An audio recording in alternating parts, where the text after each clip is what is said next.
안녕하세요. 역사 돋보기입니다. 우리나라 역사 속에선 인연이 상당히 깊지만 지금은 독립된 국가를 세우지 못해서 잊혀진 민족이 있습니다.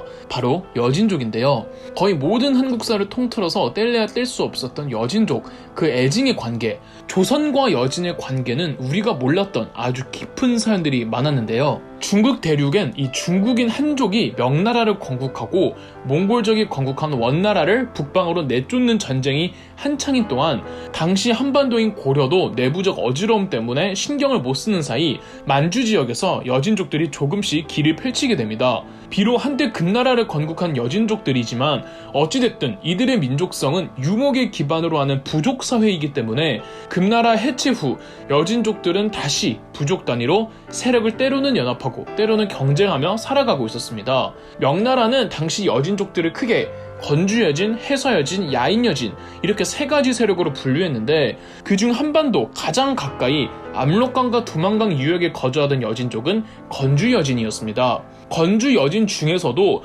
두만강 바로 위쪽에서 하나의 부족을 이끌던 뭉케테무르라는 부족장이 있었습니다. 뭉케테무르는 먼터무의 몽골식 발음이라고 하며 한자 표기법을 한국어로 읽으면 동맹가천모가라고 한다고 합니다.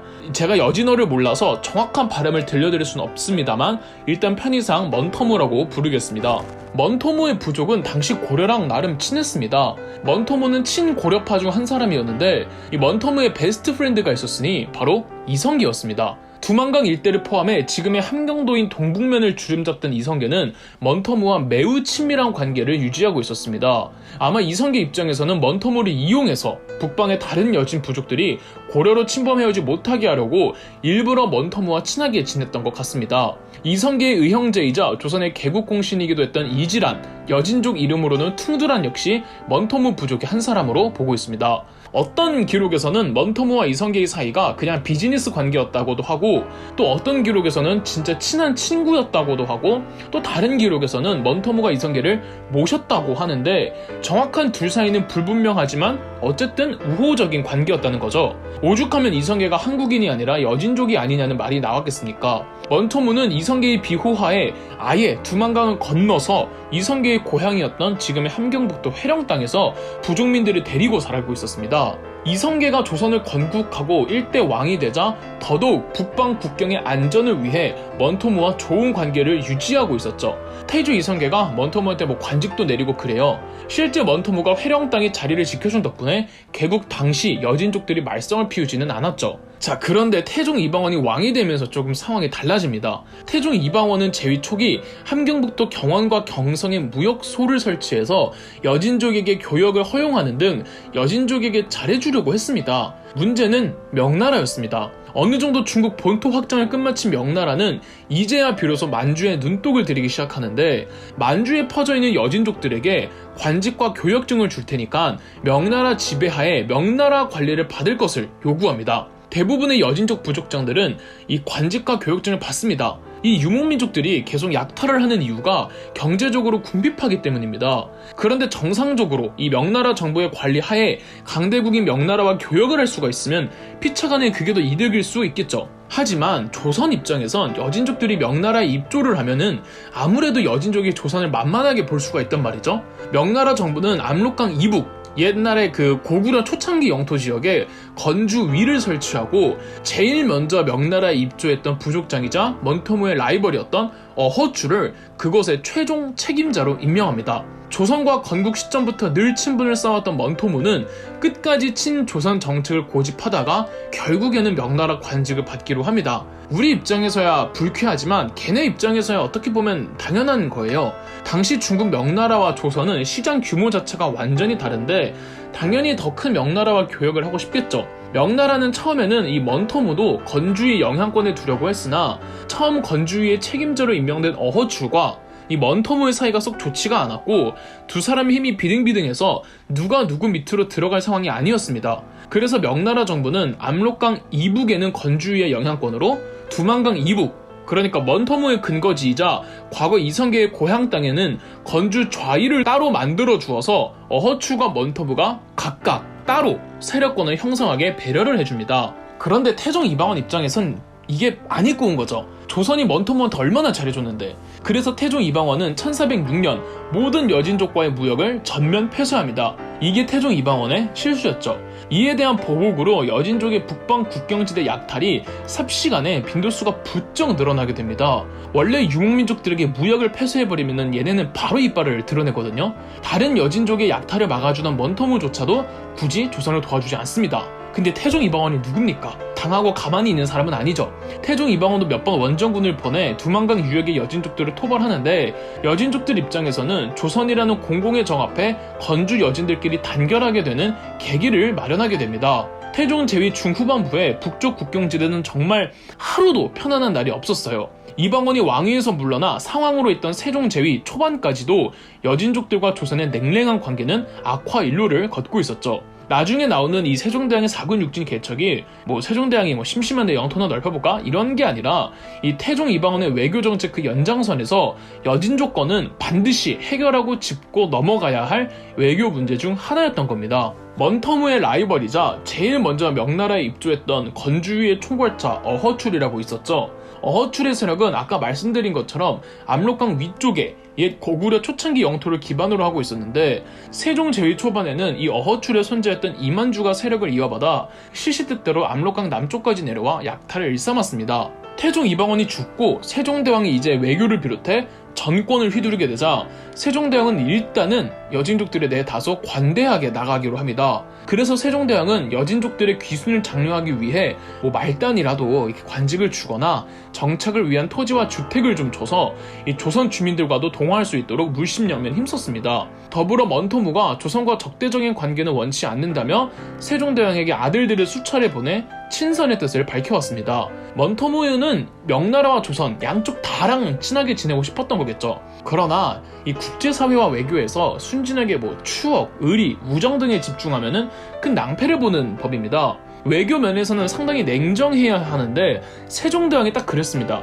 세종은 이 먼터무의 자발적 복속을 겉으로는 받아주면서 속으로는 큰 그림을 가지고 있었습니다. 세종대왕이 절대 착하기만 한 왕이 아니거든요. 세종대왕은 철저한 정복론자였습니다. 단 그냥 무식하게 약탈한 여진족들을 토벌하는 수준이 아니라 북방 지역을 완벽하게 조선의 영토를 편입시키려는 더 큰 꿈을 그리고 있었어요.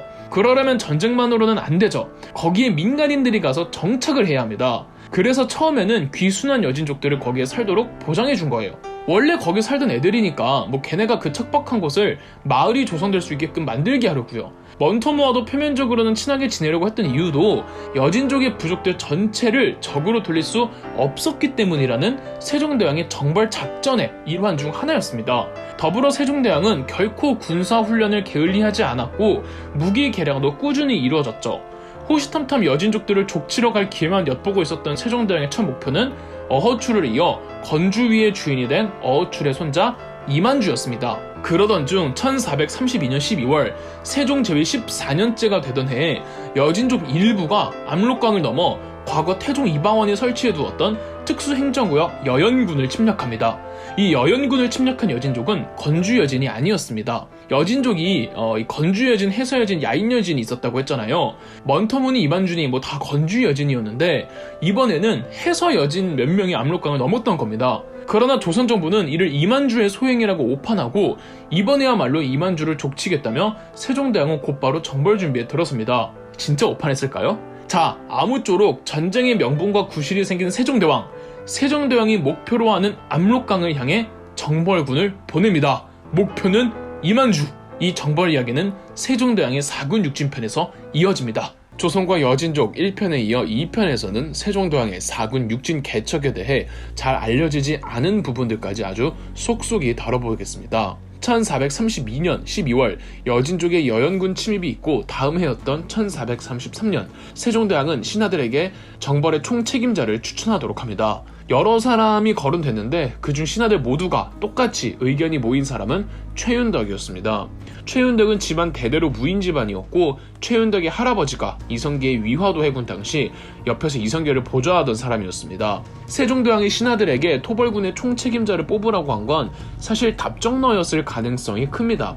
꼭 이번 정벌뿐 아니라 이 세종대왕이 사람 추천하라고 하는 거는 세종대왕이 염두에 둔 사람이 이미 있지만 그래도 모양새 좀 갖추려고 신하들에게 추천하라는 경우가 대부분이었습니다. 세종대왕의 가장 큰 능력은 한 사람의 장점을 정확하게 파악하고 그 장기를 극대로 발휘할 수 있도록 도와주는 것이었습니다. 장영실의 사례에서도 볼 수 있듯이 세종대왕이 한 분야에서 한 명의 인재에게 꽂히면은 어떤 반대도 무릅쓰고 밀어주는 스타일이었고, 여진 정벌에 관해선 일찌감치 최윤덕을 생각해두고 있었을 게 100%입니다. 매사에 신중하고 정확한 판단을 내렸던 최윤덕은 군대를 통솔하는 총대장으로 제격이었고, 평소에도 최윤덕은 이 북방 여진 문제에 관해 생각이 많았고 그것을 어떻게 운영해야 하는지 세종대왕에게 상소문도 여러 번 올리기도 했거든요. 1433년 1월 세종은 최윤덕을 정벌군 총사령관인 도절제사로 삼고 일단 장교진들만 먼저 북방으로 파견했습니다. 3월경 압록강 유역에 도착한 최윤덕은 상황을 보고 이 세종대왕에게 본인이 생각하는 작전과 군사가 약 1만 명 정도 필요하다는 장계를 올렸습니다. 세종대왕은 통 크게 1만 5천의 병력을 투입시키기로 했고, 병력과 더불어 유능한 장수들도 파견한 후 최윤덕과 세종대왕의 협의하에 총 7개의 부대를 조직합니다. 4월 10일부터 19일까지 약 9일간 이 7개의 부대가 각자 맡은 임무지에서 동시다발적으로 이만주의 부족을 쓸어버립니다. 많은 분들이 딱 압록강까지 가고 사군을 설치했다고 아시는데 아닙니다. 이때 조선군은 압록강을 넘었고 오녀산성이라는 옛날에 주몽이 부여 탈출해서 처음 도착해 소선호랑 결혼했다는 그곳까지 진격을 합니다. 그곳에 흐르는 강이 파저강인데, 그래서 최윤덕의 여진 정벌을 1차 파저강 전투라고 합니다. 거기까지 진격을 했으니까 나중에 압록강 부근에 사군을 설치할 수가 있게 되는 겁니다. 딱 압록강까지만 갔으면 거기에 사군 설치 못하죠. 1433년 최윤덕의 이 여진 정벌 때 가장 많은 공을 야전대장에 있었으니 7개의 부대 중 중군을 담당하던 이순몽이었습니다. 이순몽은 거의 장영실만큼이나 세종대왕의 편애를 듬뿍 받았습니다. 이순몽이 워낙에 사고뭉치였거든요. 술 먹고 엄연히 파직 유배당해도 할 말이 없는 사고를 쳐도 세종대왕은 그냥 눈 감아 주었고, 누구랑 싸워서 행패를 부리면은 똑같이 싸웠는데 상대방만 벌어주고 이순몽은 봐주었습니다. 그냥 세종대왕이 그러지 말라고 잔소리하는 수준? 이렇게까지 세종대왕이 이순몽을 곁에 두고 감싼 거는 이순몽이 비록 문관이지만 무예에 출중했고 용병술도 남달랐기 때문입니다. 과거 대마도 정벌 때도 투입되어 모두가 포위당한 조선군을 포기하고 가슴 아프지만 그냥 냅두자고 했을 때 혼자 군사 몇 명 이끌고 가서 조선군을 구출해오는 등 이순몽은 노빠꾸, 풀악셀, 돌격형이었습니다. 한 번 싸울 때는 옆뒤 안 보고 앞만 보고 달려가는 진짜 야전에 특화된 현장형 장수였죠. 상관인 최윤덕과 완전히 반대인데, 이래서 세종대왕이 최윤덕을 총사령관에 임명하고 이순몽에게 중군을 맡긴 겁니다. 최윤덕의 여진 정벌은 성공적이었고 이 공을 인정받아 최윤덕은 우의정에 임명됩니다. 대신 3년 동안만 거기 계속 있으라고 하면서 도절제사를 겸임하게 했고, 최윤덕은 중강진 일대에 자성군을 설치합니다. 압록강 유역에 행정구역을 설치하는 것은 이 세종대왕뿐 아니라 최윤덕의 오랜 꿈이기도 했습니다. 우리나라 북쪽 국경선을 보시면 그 백두산 옆에 뾰족 튀어나온 지형이 있는데 거기가 바로 이제 중강진입니다. 최윤덕의 여진 정벌은 성공적이었지만 이만주를 죽이지 못합니다. 이만주는 도망가거든요. 다만 이만주의 가족들이 몰살당해요. 이러면 이만주가 절치부심하고 복수의 칼날을 갈겠죠?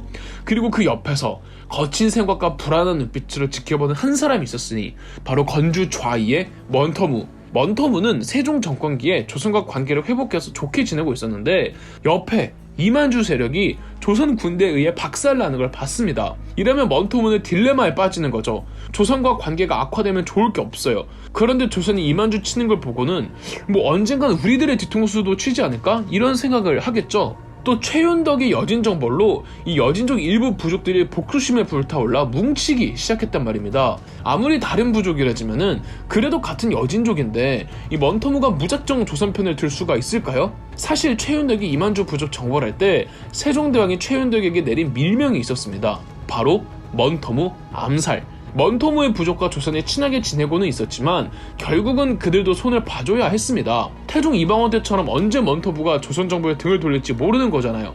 때마침 최윤덕의 여진 정벌 당시 먼터무가 일이 있어서 명나라를 방문했다가 자기 부족으로 돌아가는 도중이었습니다. 경로상 압록강 근처를 중간에 지나치게 되죠. 이 먼터무가 쥐도 새도 모르게 암살당하면은 건주자의 소속 여진족들은 구심점을 잃고 자기들끼리 싸울 거고, 그때 조선이 군대를 동원할 수가 있겠죠. 그치만 이 최윤덕의 암살 시도는 실패합니다.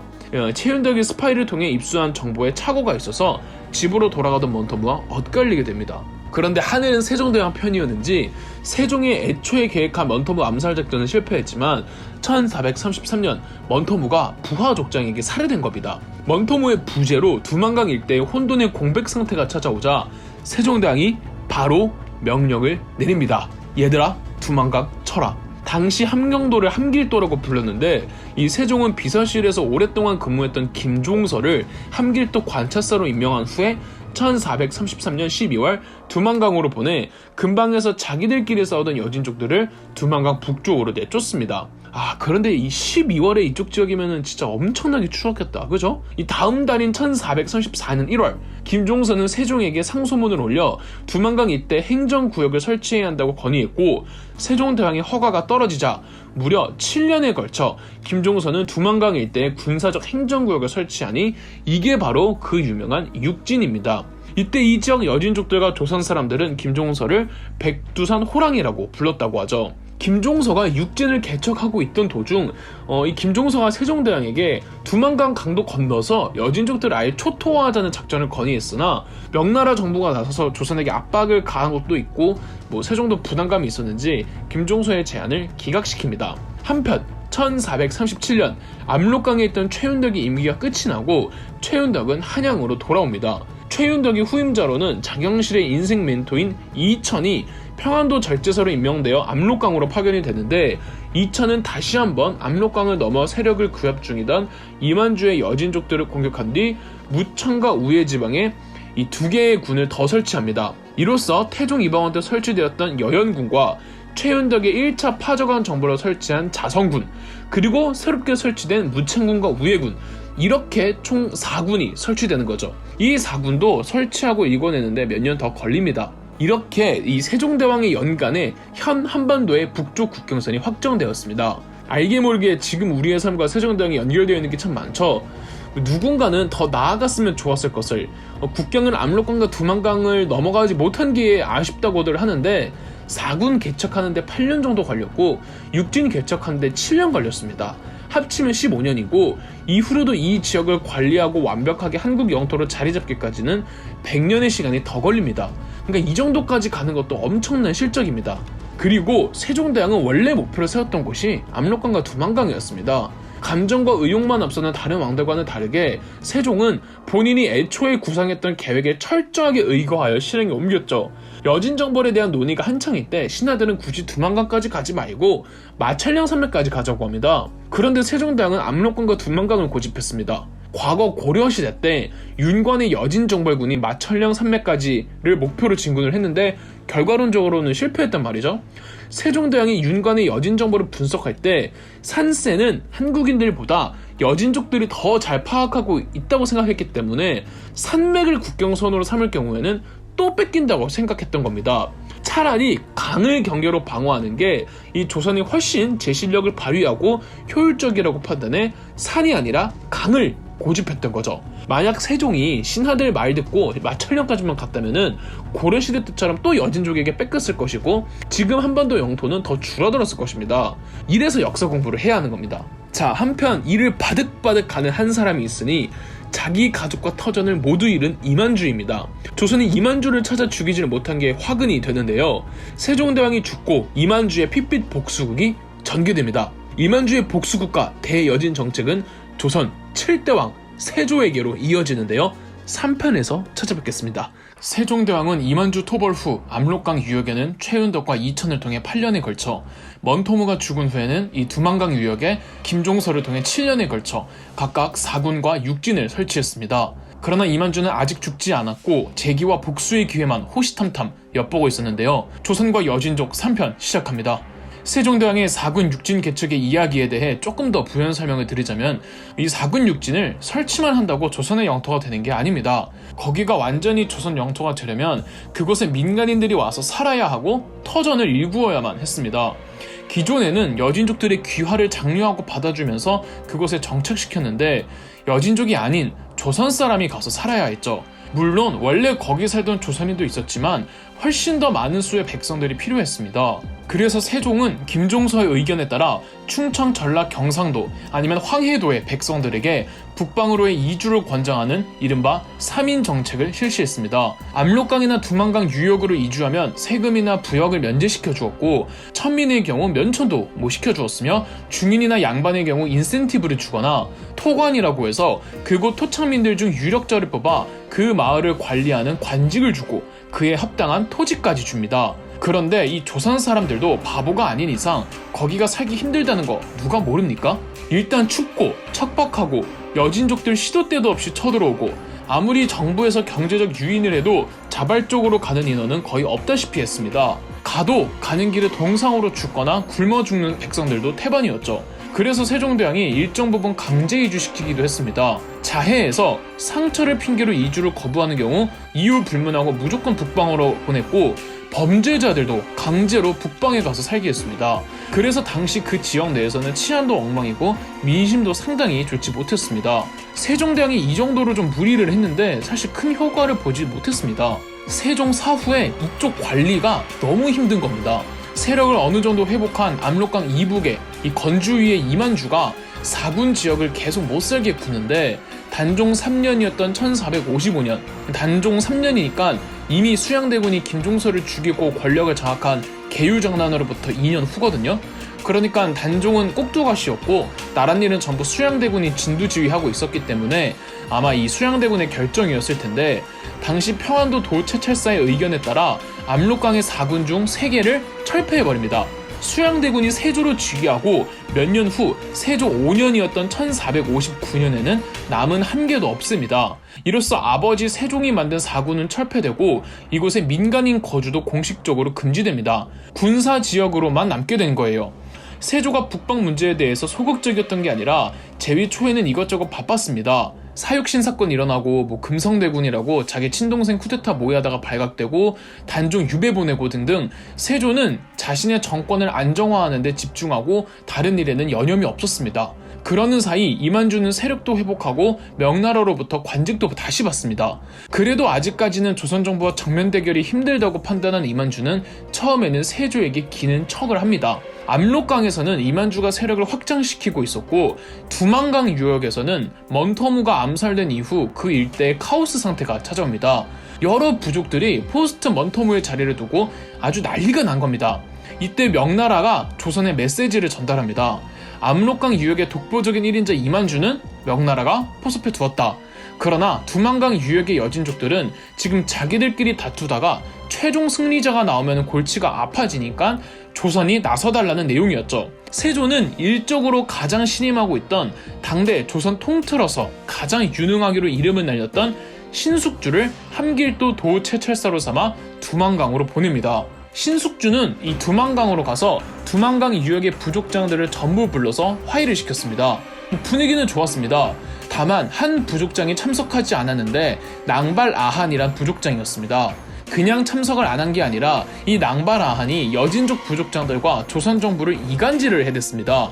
화가 난 신숙주는 군대를 이끌고 나가 낭발아한을 체포했고 낭발아한을 포함한 일가족 전체를 다 처형시켰습니다. 여기서 살아남은 낭발아한의 부족 여진족들과 조선의 낭발아한 처형으로 이 조선에 대해 적개심을 품은 두만강 유역의 여진족들이 뭉치기 시작하는 겁니다.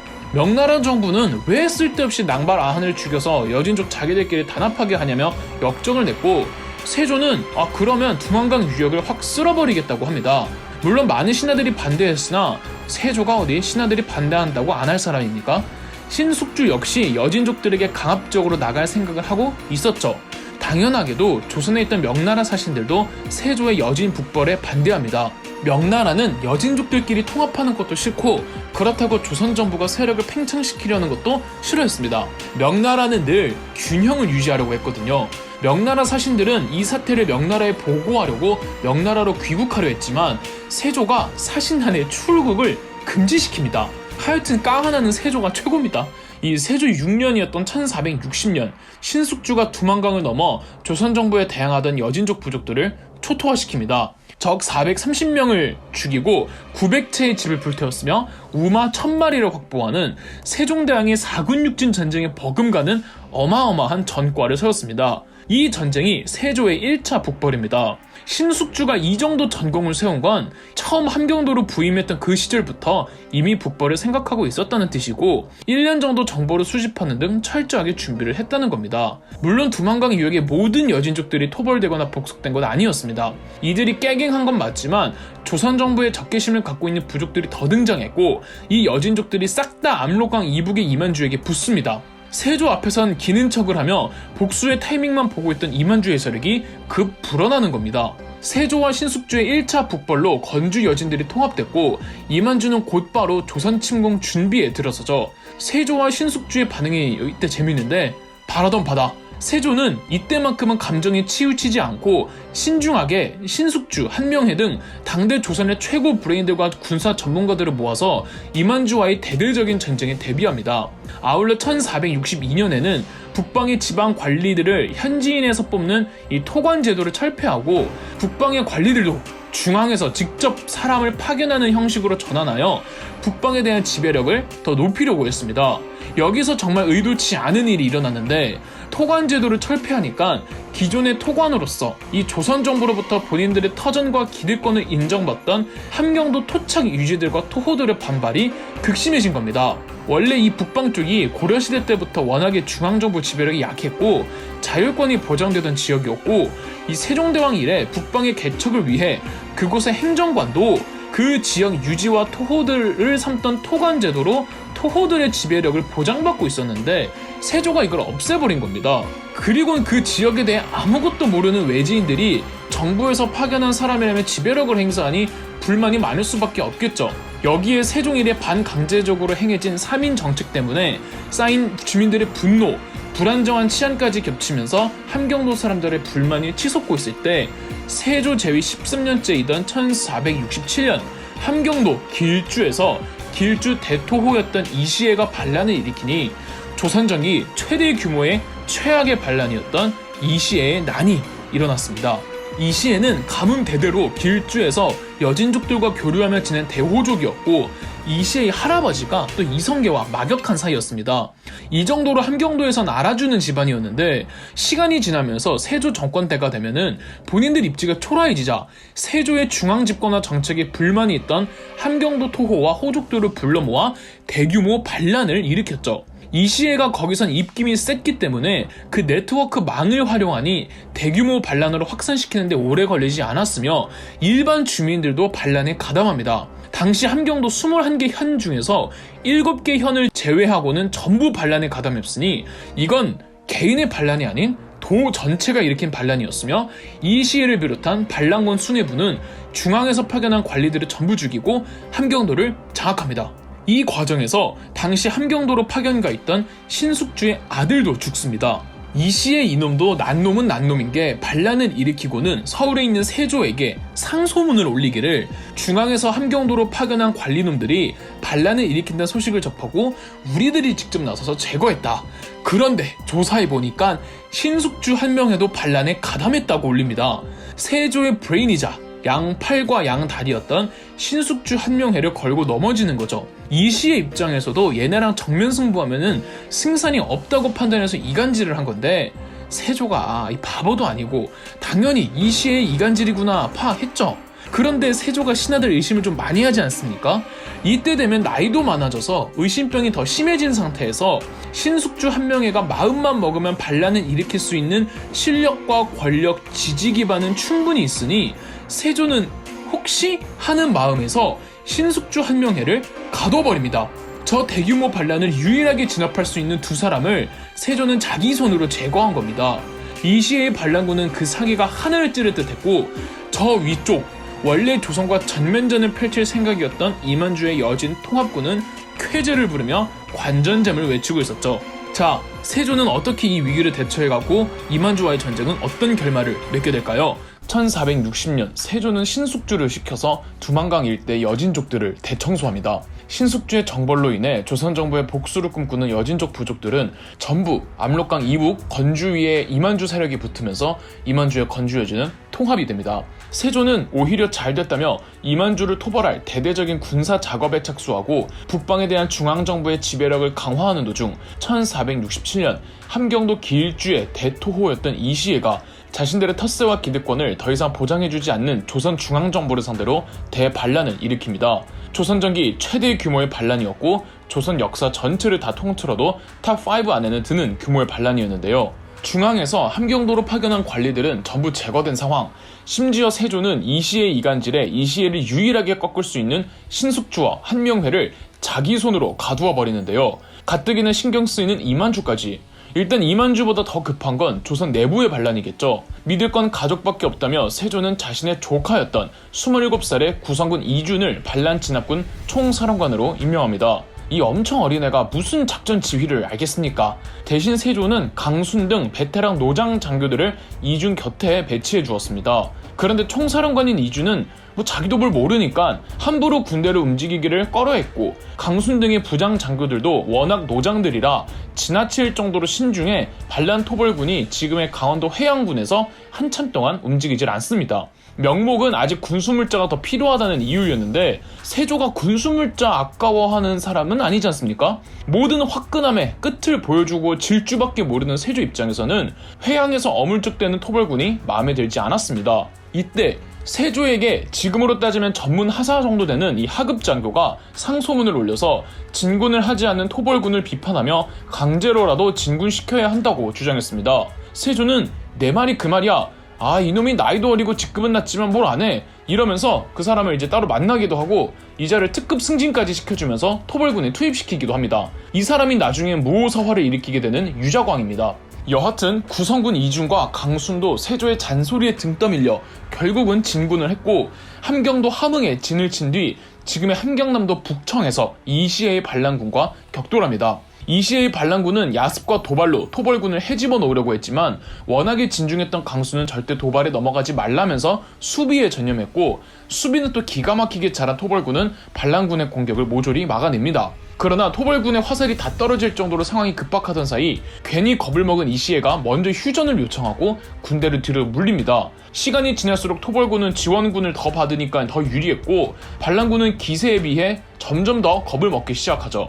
이시애는 에라 모르겠다며 게릴라전으로 토벌군을 괴롭히면서 북청을 빼앗고 토벌군은 잠깐 북청에서 후퇴한 일이 있었는데 늘 소심했던 구성군 이준이 갑자기 진격명령을 내리면서 북청을 재탈환합니다. 이때 어마어마하게 큰 두각을 보인 젊은 장교가 있었으니 바로 남이었습니다. 남이는 가장 먼저 혼자 적진으로 들이닥쳐 목측을 부수고 적장 2명의 목을 순식간에 베었습니다. 전투 중 남이는 몸에 화살 4-5발을 맞고도 아무렇지 않게 싸웠고 혼자서 20여 명을 생포하고 적군의 무기 10여 개 정도를 빼앗습니다.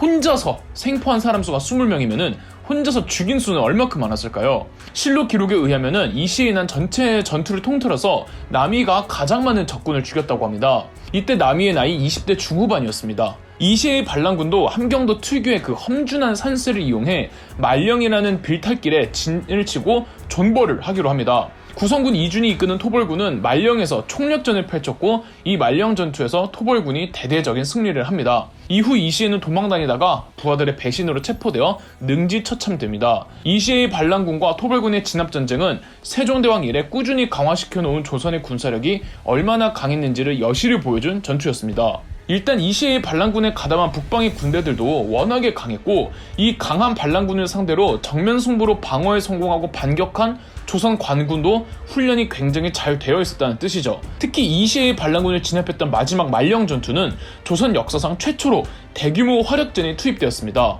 진압군이 반란군을 토벌한 말령 전투는 이 화력 덕분이었다고 해도 과언이 아닌데요.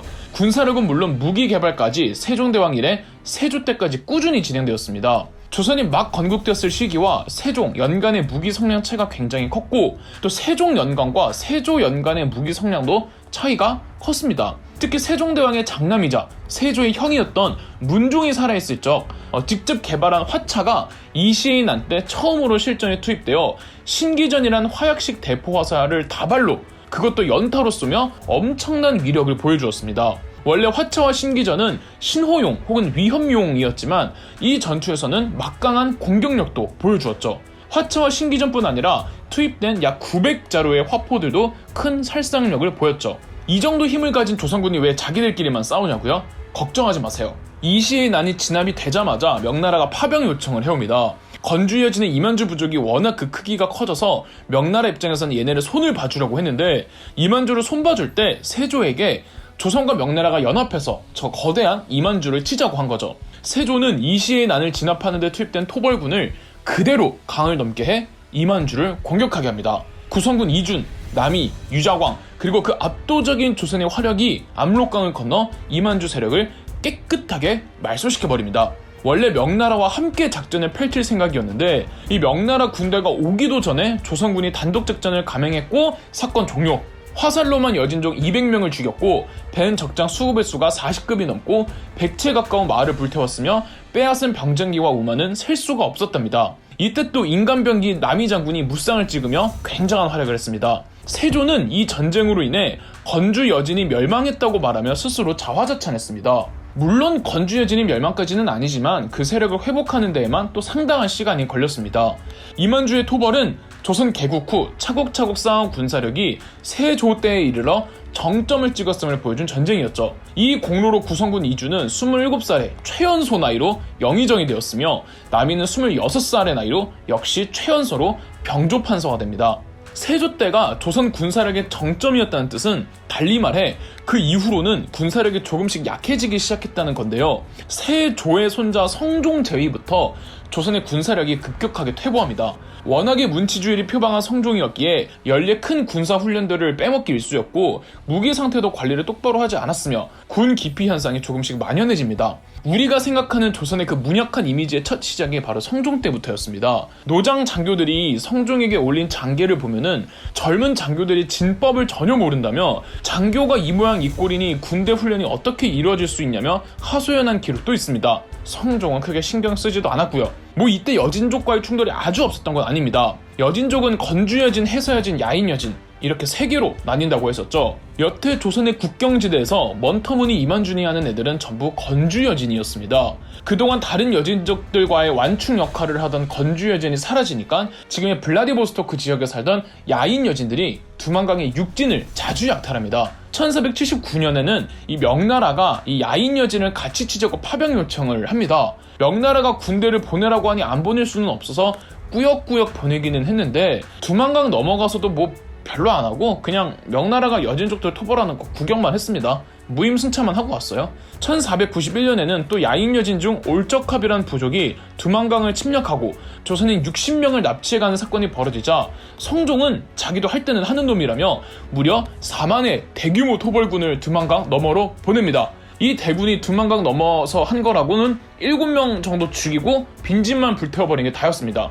올적합의 여진족은 이미 털고 다 털고 도망간 이후였거든요. 오히려 동상과 아사로 죽는 조선 군사의 수가 훨씬 많았다고 합니다. 이래놓고서 조선 조정은 이겼다고 정신승리를 합니다. 세종대왕을 너무 존경했던 성종은 이 세종이 사군육진을 개척했듯 성종도 백두산 너머까지 조선의 영토를 확장시킬 구상은 했습니다만 망상이었죠.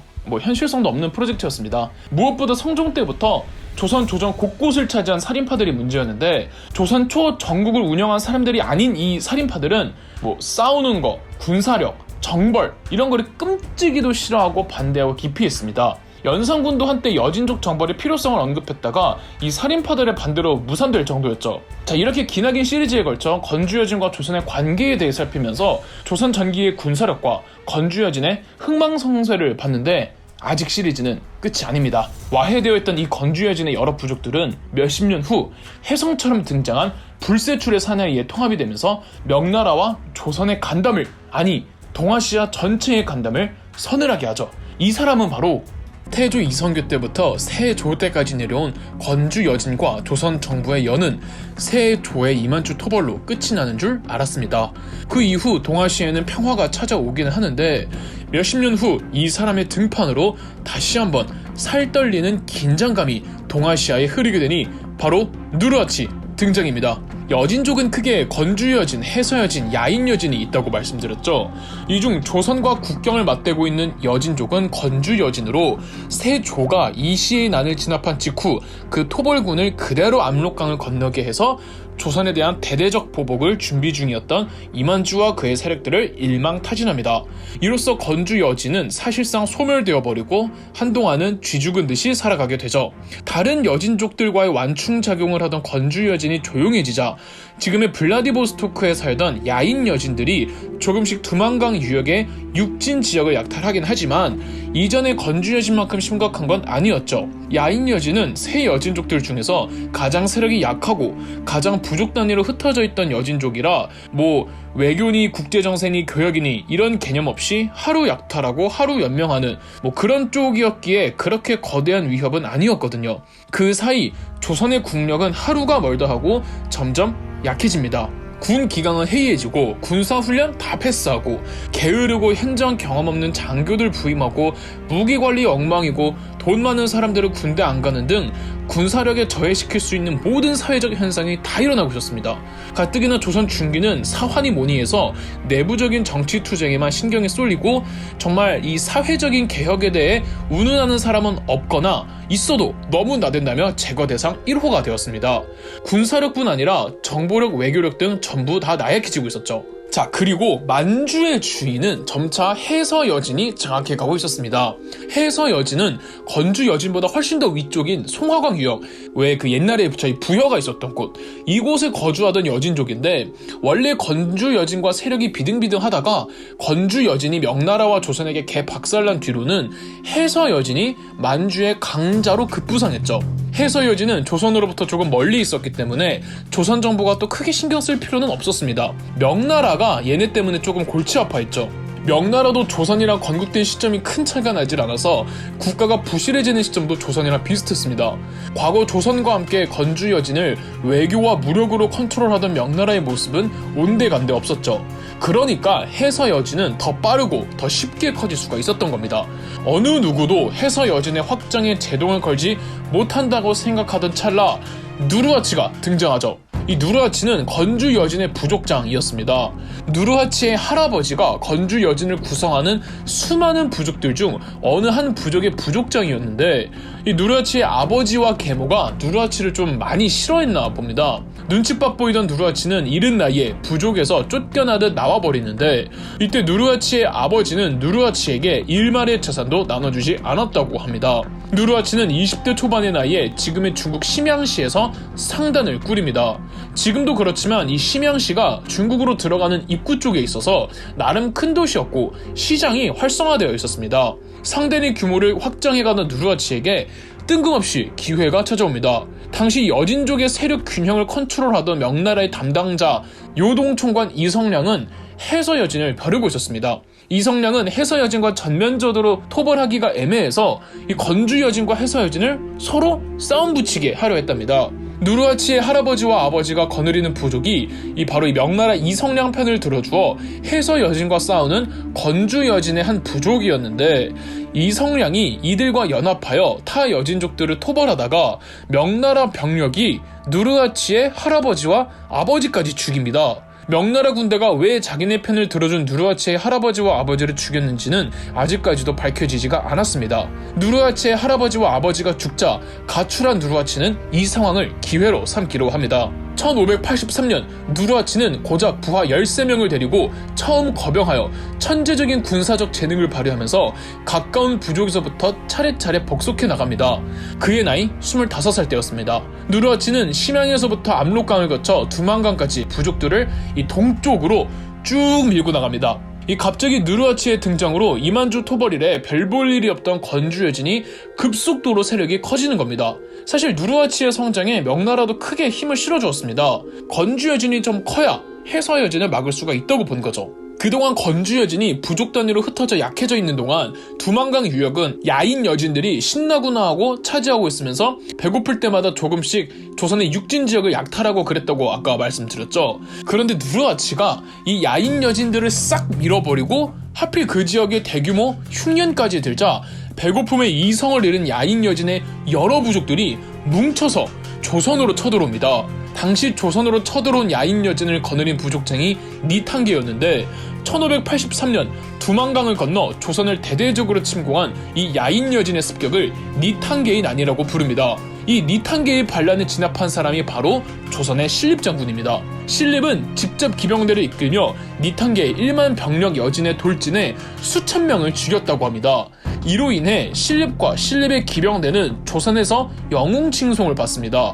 니탄계의 부하 족장들은 바로 수그리며 조선에 항복하겠다고 했지만 이놈들을 마냥 믿을 수가 없다며 조선의 한 장교가 이 족장들을 유인해 족장 전원 그 목을 베어버린 일이 있었는데 그 조선의 장교가 누구일까요?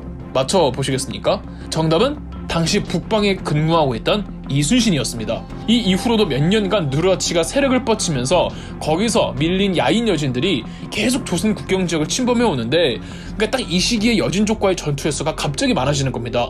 그 중 하나가 1587년 조선군이 일방적으로 불리한 상황에서 이순신이 혼자 하드캐리했지만 상관 이일의 눈밖에나 모함을 당해 첫 번째 백의종군을 당해야만 했던 녹둔도 전투도 있었죠. 다시 누르하치로 돌아오자면 1588년 정도가 되면 누르하치가 건주 여진 전체와 야인 여진 일부까지도 통합해내고 명나라로부터 건주 좌위의 총책임자 도독 첨사에 임명됩니다. 바야흐로 과거 먼터무 이만주의 세력을 회복했던 거죠. 이때 나이 30살이었고요. 누르하치가 이 정도로 커질 수 있었던 건 명나라 정부가 누르하치를 해서 여진에 대항할 수 있는 대항마로 키우기 위해서 적극적으로 도와준 것도 있습니다. 예를 들어 당시 여진의 어느 부족이든 명나라와의 교역이 생존과 세력 성장에 필수적이었습니다. 이 명나라 정부는 자국과 교역할 수 있는 권리를 증서로 만들어 여진 부족들한테 뿌렸는데 누르한치한테는 거의 뭐 다 몰빵하듯이 다 주고 네가 알아서 네 부족들한테 분배해줘라 이러니까 전부 누르한치한테 붙을 수밖에 없었던 거죠. 이로부터 몇 년 뒤 동아시아에 아주 재미있는 사건이 터집니다. 한국은 물론 중국까지 흔들어 놓았던 바로 그 대규모 아시아 세계대전, 바로 임진왜란입니다. 한국과 일본이 싸운 임진왜란이 왜 누르하치와 상관이 있냐고요? 임진왜란은 일본이 한국과 만주를 거쳐 중국으로 들어가 대륙 정복을 위해 일으킨 전쟁입니다. 그래서 명나라도 원군을 파병해준 거고요. 그런데 아직 명나라 원군이 조선에 파병되기 전이었던 1592년 8월, 그러니까 임진왜란 발발한 지 4개월쯤 됐을 때 누르하치가 선조에게 먼저 파병 여부를 제안해옵니다. 이때 이미 선조는 수도 한양을 탈출해서 지금의 신의주에 있었거든요. 누르하치랑 굉장히 가까이에 있었던 거예요. 아직 명나라 원군이 도착하지 않은 상태에서 조선 정부 입장에서는 상당히 구미가 당기는 제안이지만 류성룡 등 일부 신하들의 적극적인 반대로 거절합니다. 이유는 여진족 쟤네가 아무 이유 없이 도움의 손길을 먼저 제시할 놈들이 아니다. 우리가 도와달라고 해서 도와주면 언젠간 말도 안 되는 걸 요구해 올 것이며 무슨 꿍꿍이가 있기 때문에 거절해야 한다. 이렇게 생각했던 거죠. 맞는 말이긴 합니다. 여튼 누르하치는 명나라와만 서포트를 받았지 조선이랑은 별다른 접촉이 없었거든요. 이 누르하치가 만주의 제1인자로 거듭나려면은 조선과도 관계를 회복시켜서 교역을 한다든지 조선이랑 뭐라도 해야만 했습니다. 그래서 임진왜란 막바지였던 1598년 1월에 누르하치가 한 번 더 파병 제안을 했으나 이번에도 조선 정부는 거절했죠. 비록 누르하치가 직접적인 군사원전은 없었지만 도움을 아주 안 받은 건 아닙니다. 아까 말한 것처럼 선조가 피신가했던 신의주는 불과 몇 년 전까지만 해도 여진족 약탈이 성행했던 곳이고 여진족들이랑 상당히 가까이에 있었기 때문에 여진족들이 압록강을 또 넘으면 조선은 위아래로 샌드위치 당할 형편이었습니다. 최소한 누르하치가 일본이랑 연합해서 조선을 공격하지 않은 것만으로도 우리 입장에서는 다행이었죠. 더불어 누르하치의 건주 여진은 임진왜란을 통해 아무런 이득을 못 본 것도 아닙니다. 조선에 파병을 간 명나라 원군 상당수가 원래 여진족들을 컨트롤하던 요동병력이었단 말이죠. 이 명나라 요동병력 태반이 조선에서 군사를 많이 잃고 오니까 여진족에 대한 요동병력의 통제력이 심각하게 약해진 겁니다. 이 틈을 타 누르하치가 명나라의 송곳니를 꺼내기 시작하는데요. 자신을 키운 명나라를 상대로 싸우기 시작하는 누르하치, 그리고 이 판에 끼기 시작하는 조선의 광해군까지 조선과 여진족 6편에서 찾아뵙겠습니다. 지난번 누르하치가 등장한 조선과 여진족 5편에 이은 6편입니다. 1592년 한반도에 임진왜란이 터지자 명나라 정부가 요동의 병력을 조선의 증원군으로 파병합니다. 기존 여진족들을 통제하던 병력의 공백 상태가 오자 만주 지역은 다시 들끓게 되는데요. 명나라가 바보도 아니고 여진족을 컨트롤하는 요동의 병력을 안심하고 조선에 보냈다는 건 믿는 구석이 있었다는 겁니다. 그 믿는 구석이 바로 누르하치였어요. 이 누르하치가 건주 여진을 통합하는 데 있어서 명나라가 적극적으로 후원해 주었습니다. 이유는 만주 최강 부족이었던 해서 여진을 건주 여진의 누르하치가 막아주길 바랬던 거죠. 해서 여진과 건주 여진의 힘이 균형을 이루니 서로가 서로를 견제할 것이고 아무도 명나라에게 으르렁거리지 못할 거라고 확신한 채 명나라는 요동 병력을 조선에 투입시켰던 겁니다. 그런데 명나라가 예상하지 못한 사건이 벌어지는데, 명나라가 요동 병력을 막 조선에 투입시켰을 시점인 1593년 해서 여진과 건주 여진 사이에서 만주의 패권을 두고 대규모 전쟁이 발발한 겁니다. 통합된 건주 여진을 치기 위해 해서 여진의 9개의 부족이 연합하여 무려 3만의 병력을 동원했습니다. 이에 반해 누르하치가 반격에 나선 병력은 고작해야 1만 명, 병력차가 3배나 나는 열세에서 누르하치의 건주 여진이 덜커덕 대승을 거두어 버립니다. 이 전투를 구례산 전투 혹은 구라산 전투라고 하며 해서 여진의 9개의 부족이 총동원된 총력전이란 뜻에서 구부전투 혹은 구부지전이라고 합니다. 이 전투로 해서 여진이 개박살이 나고 누르하치가 해서 여진까지 통합하게 됩니다. 만약 임진왜란이 안 터지고 요동 병력이 그대로 있었으면 아마 이 둘이 이 정도로 대규모 전쟁을 명나라가 못 치르게 막았을 거예요. 명나라가 원하는 건 해서 여진과 건주 여진 사이 힘의 균형이었는데, 이 힘의 균형이 깨져버렸고 누르하치가 명실상부 만주의 최고 패권자로 거듭나버리면서 만주의 질서가 완전히 재편됩니다. 이러면 그동안 사이가 좋았던 명나라와 누르하치의 관계가 긴장될 수밖에 없고, 조선도 임진왜란 도중이지만 누르하치에 대해서 신경을 곤두세웁니다. 선조는 임진왜란 도중에도 계속 누르하치와 여진족 문제를 보고받고 있었습니다. 1596년은 한창 휴전한다느니 뭐한다고 해서 잠시나마 임진왜란이 소강 상태로 접어든 시점이었는데, 이때 신충일이라는 장군을 누르하치에게 보내서 정탐하게 합니다. 그렇게 귀국해서 신충일이 쓴 보고서가 건주기정독이라는 건데, 이게 지금까지도 만주사 연구에 굉장히 중요한 사료로 쓰일 만큼 아주 훌륭한 보고서의 정석으로 꼽힌다고 합니다. 보고서의 골자는 여진족들의 기세가 심상치 않으니 조선은 늘 경계를 하고 있어야 한다는 것이었습니다.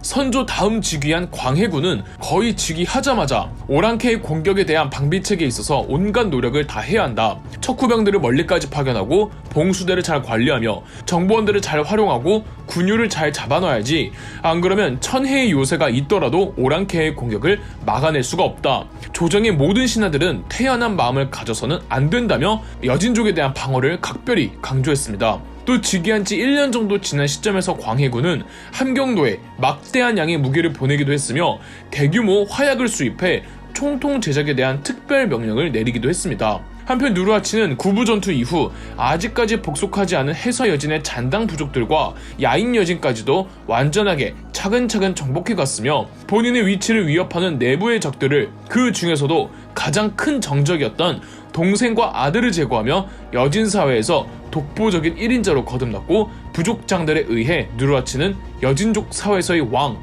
즉 칸으로 추대됩니다. 그리고 1616년 광해군 제위 8년째가 되던 해에 누르하치는 아예 나라를 건국합니다. 이 나라 이름이 금이었고 여진어 발음으로는 아이신이었죠. 고려시대 때도 여진족이 금나라를 세운 적이 있어서 그때 금나라와 구분하기 위해 후대의 사람들은 누르하치의 금나라를 후금이라고 불렀습니다. 나라 혹은 국가를 여진어로 구룬이라고 해서 이 누르하치가 세운 국가명을 그들 발음대로 읽으면 아이신 구룬입니다. 결국 중국이 그토록 못하게 막으려고 했던 여진 통합이 이루어졌고 하나의 국가가 나온 거죠. 이제 누르하치가 명나라를 공격하는 일은 자명했습니다. 누르하치는 7대 한이라고 알려진 명나라를 공격해야 하는 이유 7가지를 발표하고 1618년 지금의 중국 요녕성 무순을 손바닥 뒤집듯 손쉽게 점령합니다. 그제서야 사태의 심각성을 파악한 명나라는 아무리 임진왜란 때문에 정신이 없었다고 하지만 그래도 누르하치가 무순을 점령한 건 임진왜란이 끝나고도 20년이나 지난 시점인데 아무것도 안 하다가 누르하치에 대한 모든 무역을 중단시키고 토벌을 위한 군대를 모집합니다. 총사령관은 임진왜란 당시 명나라 원군을 이끌었던 요동경략 양호. 양호는 47만이나 된다고 떠벌렸지만 실제로는 10만 정도였고요. 이 조선에도 원군을 파병하라는 서신을 보내죠. 여기서 광해군이 멘붕에 빠집니다. 앞서 말씀드렸듯 광해군도 여진족이 쳐들어올 것을 대비해서 북방의 경계태세를 강화해 놓았단 말입니다. 방어할 생각하고 있다가 생각지도 않게 나가서 싸우게 생긴 겁니다. 많은 분들이 이때 광해군이 명나라가 아닌 여진족을 도와줬어야 했다고 말하는데 그럴 수는 없었습니다. 누르하치가 조선 넘볼 생각을 안 했겠습니까? 이 누르하치가 후금을 선포하는 시점에서 언젠간 무조건 여진족이 한반도로 들어오는 건 예정되어 있었습니다. 나라를 건국한 북방 유목민족들의 국가가 중국이랑 제대로 한판 붙기 전에 한국 침공은 당연한 절차였습니다. 고려시대 때 숱하게 봐왔잖아요. 그런데 뭘 믿고 누르하치를 도와준답니까? 그렇다고 명나라 편에 붙자니 명나라가 질 것 같아요. 최선은 병력을 안 보내주고 중립을 지키는 건데 그럴 수도 없는 상황. 그리고 광해군이 누굽니까? 세자 시절에 한국 곳곳을 돌면서 전쟁의 참상을 온몸으로 보고 겪은 사람 아닙니까? 광해군은 전쟁을 극도로 꺼려하고 있었습니다. 정말 이러지도 저러지도 못하는 상황에서 광해군은 처음에는 시간을 끕니다. 요동경략 양호가 광해군이 파병하기를 싫어한다는 걸 눈치를 채자 조선은 비겁한 나라라며 공개적으로 비난합니다. 당시 조정의 신하들은 붕당을 막론하고 전부 명나라한테 병력을 보내주자는 의견이었죠. 별 수 없이 광해군은 1619년 2월 21일 강홍립 장군을 도원수로, 김경서 장군을 부원수로 삼고 1만 3천 명이 압록강을 건넙니다. 가보니까 아주 개판인 겁니다. 병사들 군기도 빠져있고 무기 상태도 엉망이고 양호는 병력을 4개로 나누는데 조선군이 편제된 부대는 동로군으로 유정 장군이 지휘하는 부대였습니다. 그런데 이 동로군의 병력이 얼마 안 되자 중국어를 엄청 잘했다고 하는 강홍립이 유정에게 증원 요청을 하라고 합니다. 그런데 유정은 지휘관인 양호와 사이가 안 좋다며 증원 요청을 해봤자 안 보내준다면서 요청도 안 합니다.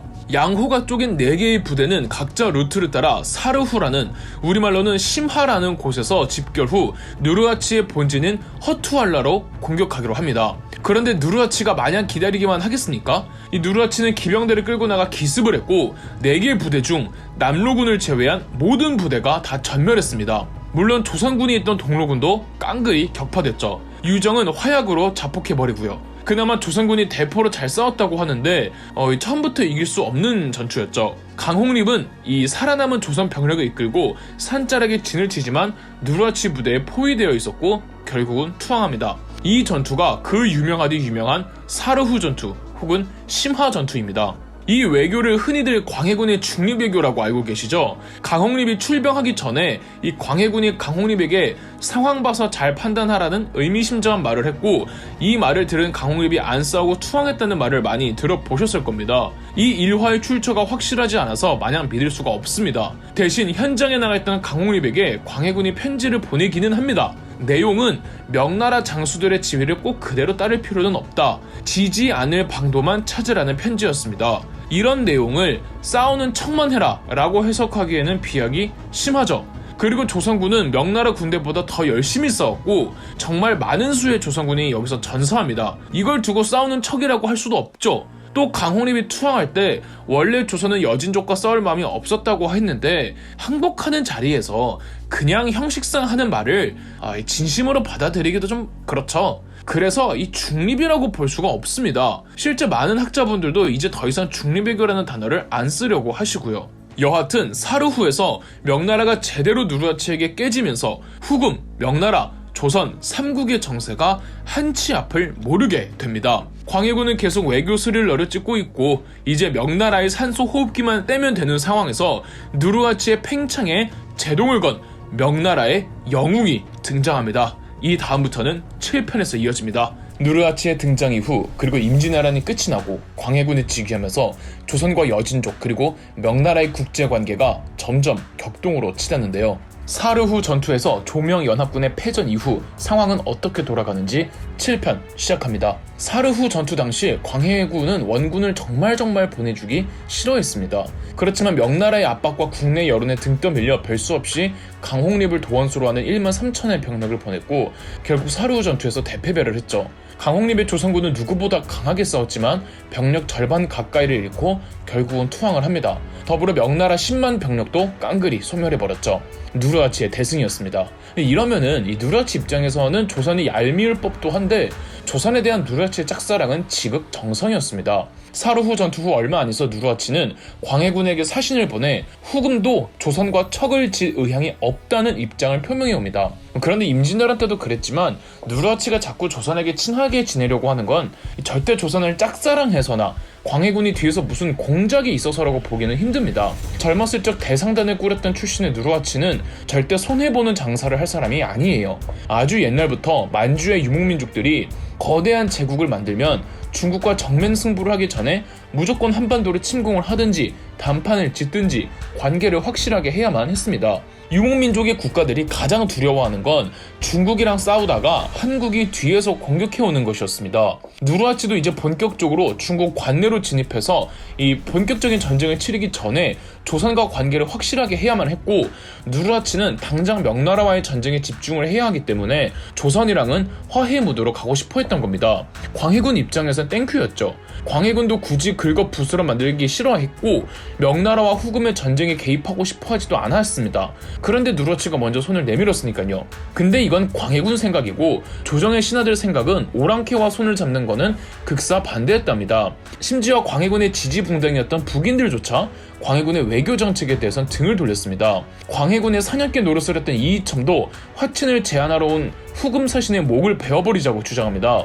대부분은 그냥 답장하지 말자고 했으나 광해군은 이렇게 말하며 신하들을 진정시키는 한편 답장을 작성하라는 엄명을 내립니다. 우리가 믿을 만한 군사력이 있으면 경들의 말대로 금의 서신을 불태워버리고 의리를 따를 수가 있어. 그러나 우리에겐 그런 힘이 없어. 고상한 말 몇 마디로 저들을 꺾으려고 하면 국가가 위태로워져.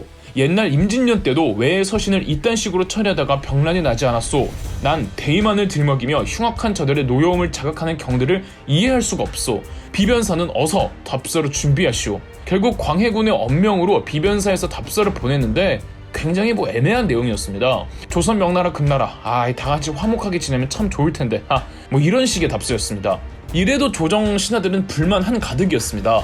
광해군은 누르하치가 명나라와의 전쟁에서 큰 승리를 한 번 더 하면 분명히 조선으로 침공해 올 것 같은데, 그래서 불안해서 미치겠는데 광해군의 속을 알아주는 사람은 없었습니다. 광해군은 비변사 회의에 참가하는 초고위직들에게 전쟁을 피할 수 있는 방법에 대해 논의하라고 엄청 푸시를 하는데도 비변사는 답답한 소리만 해대고 이렇다 할 대책을 마련하지 않습니다. 다음 대사도 실록에 나와있는 광해군의 실제 대사인데 속 터지는 광해군의 심정이 그대로 드러납니다. 현재 우리나라의 정세가 매우 위급하다. 그런데도 비변사는 조금도 장구한 생각이 없어 종묘사직과 나라가 위태로운 처지에 있는데도 고상하고 원대한 말만 하고 있으니 오랑캐들이 침략해온다면 글과 말로 싸울 텐가. 오랑캐 놈들이 우리나라를 침략해 한강에서 자기네 말들 물 주는 일은 없도록 해야 하지 않는가. 이에 대한 비변사 답변이 정말 어처구니가 없는데요.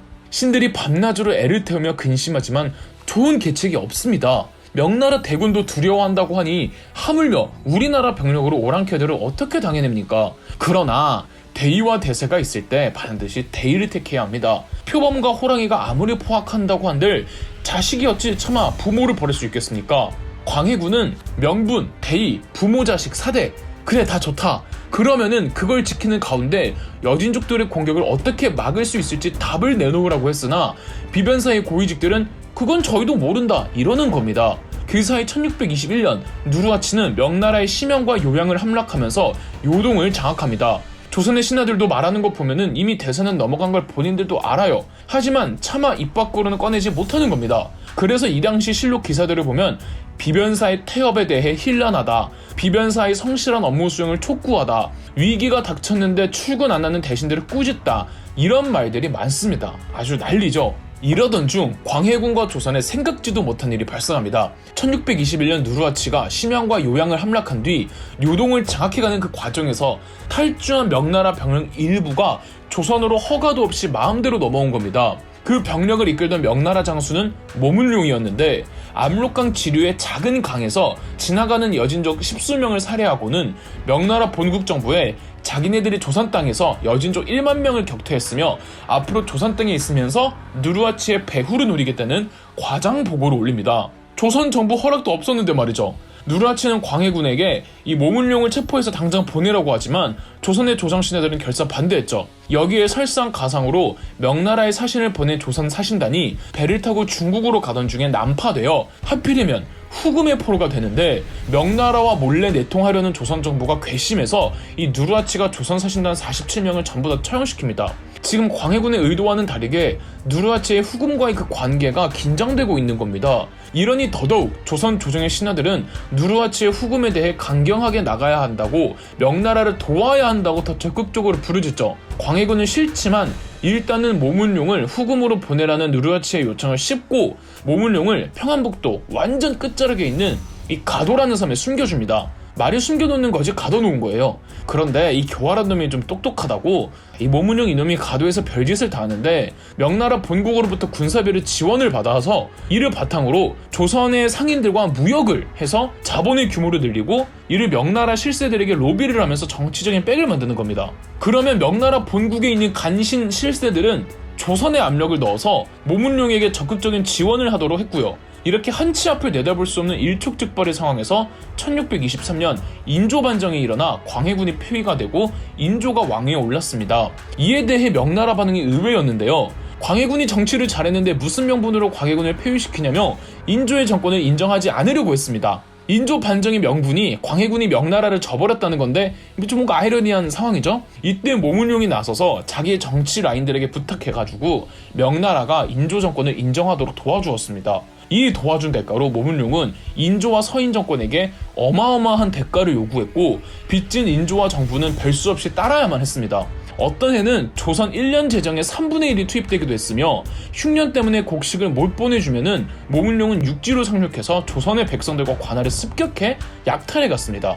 자, 다시 누르하치 대 명나라 전선으로 이동해보겠습니다. 요양과 심양을 장악한 후 요동을 장악한 누르하치는 이제 중국 본토 안으로 들어가려고 합니다. 전통적으로 중국은 만리장성 기준 그 이북은 국경 방어선의 개념이 강했고 만리장성 이남을 중국의 본토라고 인식했는데 이 만리장성까지 누르하치가 진격을 했던 겁니다. 요동에서 만리장성으로 올 때 반드시 지나쳐야 할 정도로 이 만리장성 바로 앞에 영원성이라는 곳이 있습니다. 영원성 담당자가 원숭환이라는 문관이었는데 1626년 누르하치가 이 원숭환이 진두지휘하는 군대에 맡겨서 패배한 겁니다. 원숭환은 부임 전부터 후금과의 전쟁에 늘 관심을 두고 있었고 영원성으로 온 것도 자원에서 왔습니다. 부임하자마자 원숭환은 곧바로 성 보수공사에 돌입해 방어에 만전을 기했고 인맥을 총동원해 포르투갈로부터 홍위포라는 압도적인 화력을 가진 대포를 30문이나 구입했었죠. 누르하치는 한 번도 본 적 없는 위력을 가진 홍위포에 깨진 것도 많지만 이 영원성 전투에서 명나라가 이긴 건 원숭환의 뛰어난 용병술과 리더십이 있었기 때문이죠. 이래서 중국에서는 이 영원성 전투를 영원 대첩이라고까지 부릅니다. 그 패배의 후유증 때문인지 누르하치는 그 해에 사망합니다. 조선 정부는 팬티 벗고 소리 지르면서 거봐, 하늘은 오랑캐를 돕지 않아, 광해군이 틀리고 우리가 맞았어라면서 신나 있었습니다. 그렇지만 누르하치의 뒤를 이은 그의 아들 홍타이지는 아버지 누르하치보다 훨씬 더 무서운 사람이었고 그렇게 조선의 운명엔 검은 그림자가 드리워집니다. 조선과 여진족 8편입니다. 이번 영상에서는 인조 반정 이후 기어코 발생하고 많은 정묘호란이 일어났던 배경과 내막 그리고 그 이후까지 다뤄보겠습니다. 누르하치가 죽고 그의 뒤를 이은 홍타이지는 무시무시한 사람이었습니다. 즉위하자마자 누르하치 때보다 더 막강한 부족 권력을 통합해냈습니다. 후금의 구조는 8기군이라고 불리는 8개의 조직으로 구성되어 있는데 누르하치는 원래 후계를 8기군 중 유력한 기수들의 공동 통치를 하도록 했으나 홍타이지가 이를 무시하고 권력을 독점했던 거였습니다. 홍타이지는 반드시 자기 아버지가 못다 이룬 꿈, 바로 만리장성 이남까지 내려가는 게 목표였습니다. 누르하치가 요동까지만 장악하고 만리장성 안쪽으로 들어가려다가 영원성의 원숭환한테 막혔잖아요. 자, 홍타이지 입장에서는 정말 혼신의 힘을 다해 명나라와의 전쟁에 모든 걸 다 투입하려면 다른 건 생각해서는 안 되고 병력도 많이 필요합니다. 그런데 홍타이지의 후금이 지금 지리적으로 좌우에 골칫거리들이 있습니다. 하나는 몽골, 하나는 조선. 누르하치의 경우 외교로 조선을 달래려고 했지만 홍타이지는 무력으로 조업해야 조선이 우리 무서운 걸 절감할 거라고 생각했습니다. 그래서 홍타이지의 전략은 이겁니다. 조선을 손봐줘서 후방을 안정화하고 몽골족을 통합시켜서 병력을 충원한 뒤 중국 내부로 들어간다.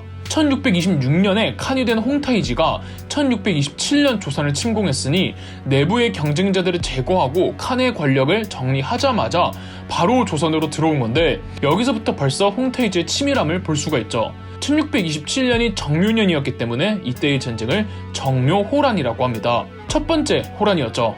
명부는 가도에 있는 명나라 장수 모문룡을 토벌하겠다는 것과 광해군을 폐위시킨 조선의 새로운 인조 정권을 응징하겠다는 것이었습니다. 이걸 두고 후대의 사람들은 광해군이 얼마나 후금이랑 내통하고 친했으면 광해군의 복수를 해주러 왔냐, 광해군은 배신자였다고 하는 분들도 있고, 광해군이 폐위만 안 됐으면 그럼 안 쳐들어왔을 거 아니냐라고 하는 분들도 있는데, 광해군 폐위는 어디까지나 홍타이지의 전쟁 명분이자 핑계거리였습니다. 당태종 이세민이 고구려 쳐들어왔을 때 명분이 연개소문의 영유왕 살해였고, 거란족이 고려로 쳐들어왔을 때 명분이 강조가 고려국왕 목종을 폐위시킨 거였는데, 그렇다고 고구려의 영유왕이 당태종이랑 은밀히 내통했다거나 고려 목종이 거란족이랑 뒤에서 따로 연락한 건 아니었잖아요. 그리고 광해군이 폐위가 안 됐어도 홍타이지는 어떤 이유를 대서든 쳐들어왔을 겁니다. 그렇다면 인조와 서인 정권은 아무것도 대비를 하지 않았냐고 하면 그건 아닙니다. 나름 전쟁 준비를 했습니다. 예를 들어 인조는 총과 화포 등 화력만을 사용하는 군인들로 구성시킨 어영청을 조직했고, 이 어영청에 군인이 아니더라도 사격에 능한 포수들을 대거 육성하기도 했습니다. 웃긴 거는 이 어영청 만들 때 명목이 인조가 직접 군대를 이끌고 여진족의 후금을 정벌하기 위해서였답니다. 희대의 개소리죠. 또한 위아래로 수도를 방위할 수 있는 별도의 정예부대, 총융청과 수어청을 신설하기도 합니다. 여진족들이 쳐들어오면 북쪽에서 내려오니까 그 대비책으로 조선은 충청도, 전라도, 경상도 남쪽 3개의 도의 병력을 차출해서 북상시키는 것을 매뉴얼로 삼았습니다. 3개 도의 병력이 한꺼번에 올라오면은 다 같이 주둔할 수 있는 거점 지역이 필요하기 때문에 그 역할을 할 수 있는 곳을 물색하다가 남한산성이 적당한 것 같아 정말 많은 공을 들여 남한산성을 개축시킵니다. 지금의 남한산성이 이때 만들어졌는데, 지금도 남한산성을 가보시면은 정말 성을 잘 만들긴 했다는 걸 느낄 수 있습니다. 다만 이런 조선의 노력이 무색하게끔 하는 사건이 정묘호란 3년 전에 일어나는데 바로 반란이었습니다. 인조가 쿠데타로 정권을 장악했으니 그 직후는 전국이 대단히 어수선했고, 반정 과정에서 큰 공을 세웠지만 1등 공신이 아니라 2등 공신으로 임명되어 불만이 많았던 이괄이 반란을 일으켰던 거죠. 단지 낮은 단계의 공신이 되었다는 불만감뿐 아니라 이괄을 모함하는 사람들이 많았고, 인조 입장에서는 이괄이 믿을 만한 장수였던지라 북방의 여진족 문제를 담당하라고 평안도로 보냈는데, 이괄 입장에서는 변방으로 쫓겨났다는 불쾌감만 받은 겁니다. 결국 평안도 군 총책임자였던 이괄은 평안도 전 병력을 동원해 반란을 일으켰고, 황해도와 경기도를 통해 내려오며 심지어 수도인 한양까지 점령합니다.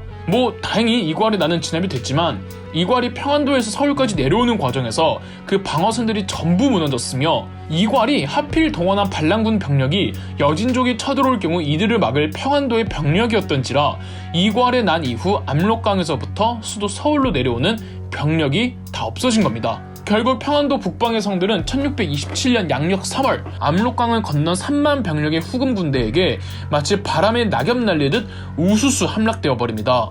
홍타이지가 직접 출병하지는 않았고, 후금 내에서 마찬가지로 조선에 대해 강경론자였던 그의 사촌 아민이 군대를 이끌었습니다. 3월 1일 한반도 북쪽 국경의 GOP 같은 곳인 의주의 백마산성이 함락되었고, 그 바로 다음 날인 3월 2일에 정주의 능한산성이 함락되었습니다. 의주와 정주 사이가 80km 정도 되거든요. 80km를 사이에 둔 두 개의 큰 성이 단 하루 만에 함락된 거니까 감이 좀 오시나요? 하루 만에 1차 방어선이 무너지고, 일주일 정도 지난 3월 8일 청천강에서 2차 방어선의 핵심 역할을 하던 안주도 무너졌습니다. 그리고 이틀 후였던 3월 10일 평양이 함락됩니다. 그러니까 단 열흘 만에 압록강에서부터 평양이 전부 적의 수중에 넘어간 거죠.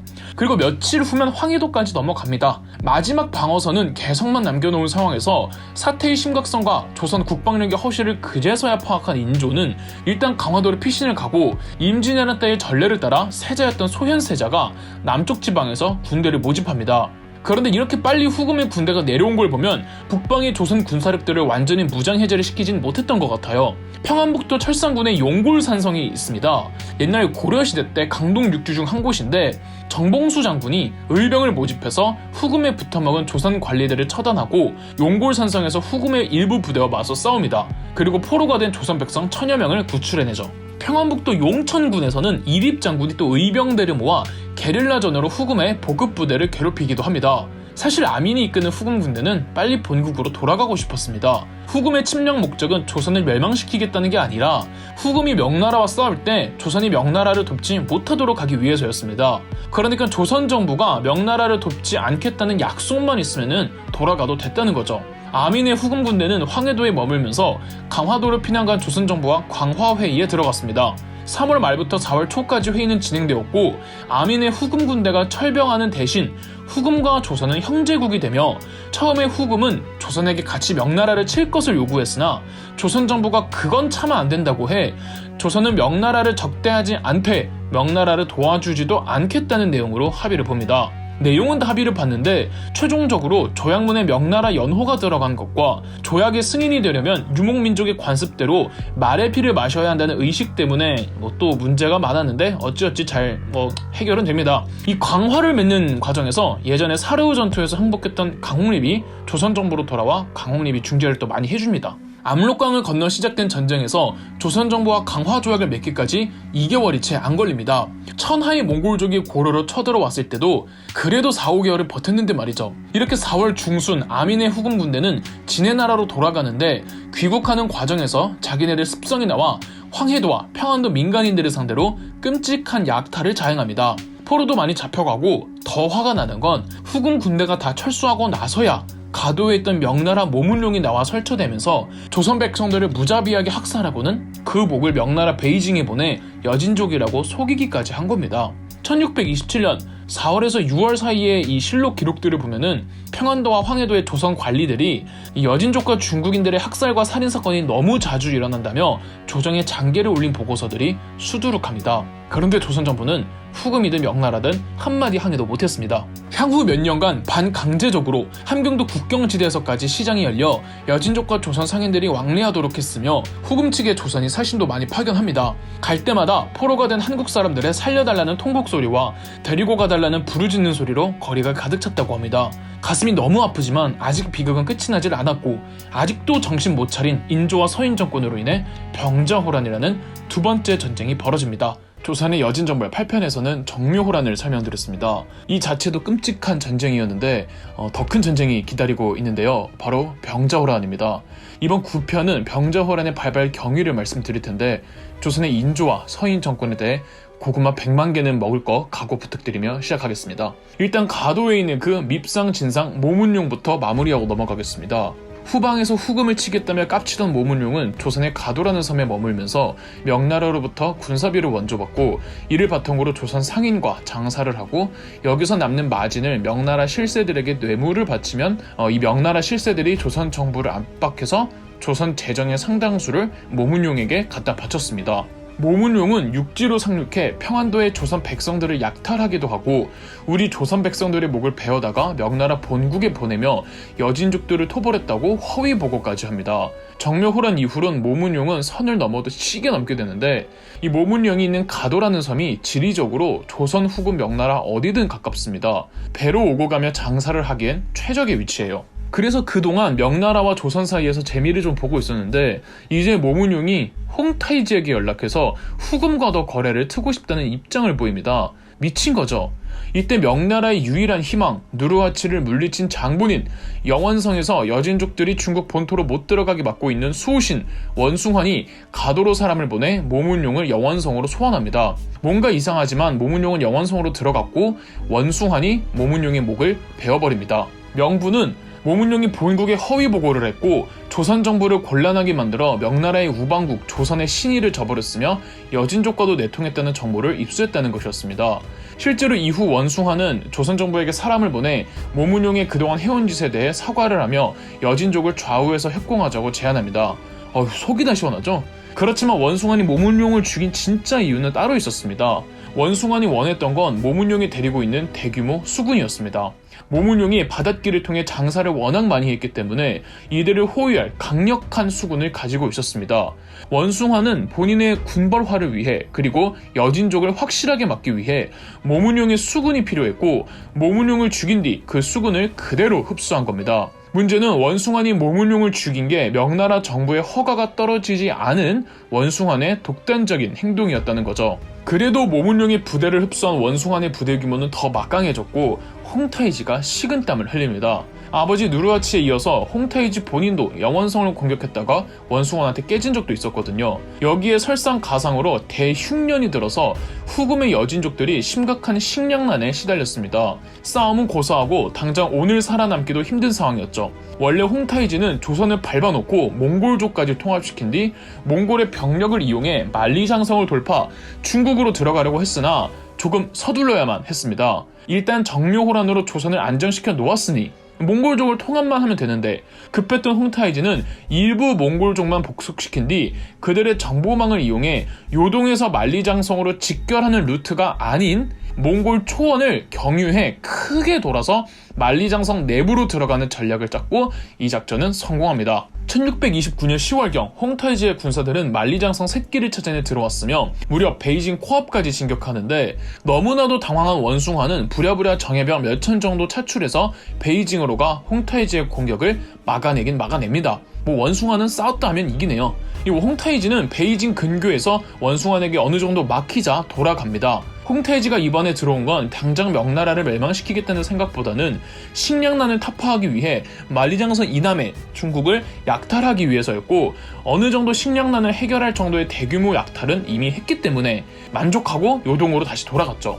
당연히 원숭아는 다시 한번 명나라의 영웅이 되는 줄 알았으나 베이징 내 중국 민간 백성들은 이 눈앞에 보이는 현상만 보니까 원숭아니 무능해서 홍타이지가 베이징 바로 앞까지 왔다고 생각해 민심이 대단히 안 좋았습니다. 명나라 황제조차도 분기탱천하여 원숭아는 노골적으로 비난합니다. 홍타이지가 여기까지 오는 걸 여태까지 몰랐다는 게 말이 되냐는 거죠. 더불어 세력이 너무 커진 원숭아를 시기하던 그 반대파들이 명나라 황제에게 계속 이간질을 했고, 결정적으로 홍타이지 쪽에서 사실 우리가 원숭아가 내통하고 있었다는 그 거짓 정보를 흘립니다. 화가 난 명나라 황제는 원숭아를 체포하고 아주 잔인하게 처형시킵니다. 이렇게 명나라의 멸망을 막아낼 수 있는 유일한 희망이었던 원숭아이 제거되죠. 원숭안사 후 영원성에 남아있던 원숭안의 직속 부대와 과거 모문룡의 부하들이 대거 홍타이지에게 항복을 해버리는데, 이런 거 보면 확실히 원숭안의 부하 군사들은 명나라 정부가 아닌 원숭안 개인에게 충성을 했던 거의 군벌이나 다름없었던 것 같습니다. 여하튼 이로써 홍타이지는 위기를 기회로 전환해냅니다. 이때 후금 군대를 벌벌 떨게 했던 명나라의 압도적인 무기 홍의포를 홍타이지가 득템했죠. 이후 홍타이지는 몽골족 원정에 나섭니다. 당시 몽골족은 릭단칸에 의해 거의 통합되어 있었는데, 몽골의 릭단칸과 여진족의 이 홍타이지와의 싸움에서 홍타이지가 1634년에서 35년 사이 릭단칸을 무찌르고 몽골족을 통합해냅니다. 여태까지 유목민족의 통합이란 몽골이면 몽골, 여진이면 여진, 이렇게 자기네끼리 통합을 의미했는데, 홍타이지는 여러 민족들을 통합해버린 겁니다. 이때 여진족의 이름이 만주족으로 바뀌었다고 말씀하시는 분들도 있습니다.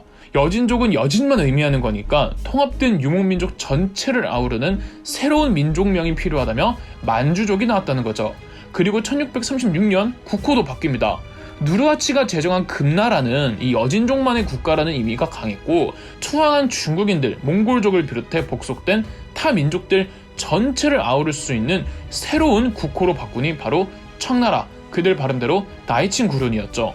몽골족이 통합될 때 과거 원나라의 황제 겸 칸들이 소지하던 옥새를 홍타이지에게 바칩니다. 옥새를 받고 국호를 새롭게 정한 청나라의 홍타이지는 더 이상 칸이 아닌 칸 이상의 황제를 자칭합니다. 자, 그럼 이 사이 조선 쪽 상황으로 넘어가 보죠. 정묘호란 이후 매년 조선은 홍타이지에게 곡물을 바치고 있었습니다. 그런데 조선 정부가 알게 모르게 매년 곡물의 양을 줄이고 있었습니다. 여기에 약속한 여진과 조선 사이의 시장도 조선이 관심 갖지 않고 가는 둥 마는 둥 하자 홍타이지가 서한을 보내 이딴 식으로 할 거면 곡물을 바치지 말라며 한 번은 조선 사신이 가져온 곡물을 받지도 않았습니다. 인조는 갑자기 뭔 자신감이 들었는지 홍타이지의 서한에 자기가 직접 답서를 적겠다며 단 한 글자도 고치지 말고 답서 내용 그대로 보내라고 합니다. 그 내용이 너네가 요구하는 양은 과한 강요이고 니네 같으면 니네랑 장사를 할 조선상에는 있을 것 같냐? 귀국의 진위를 알만하다.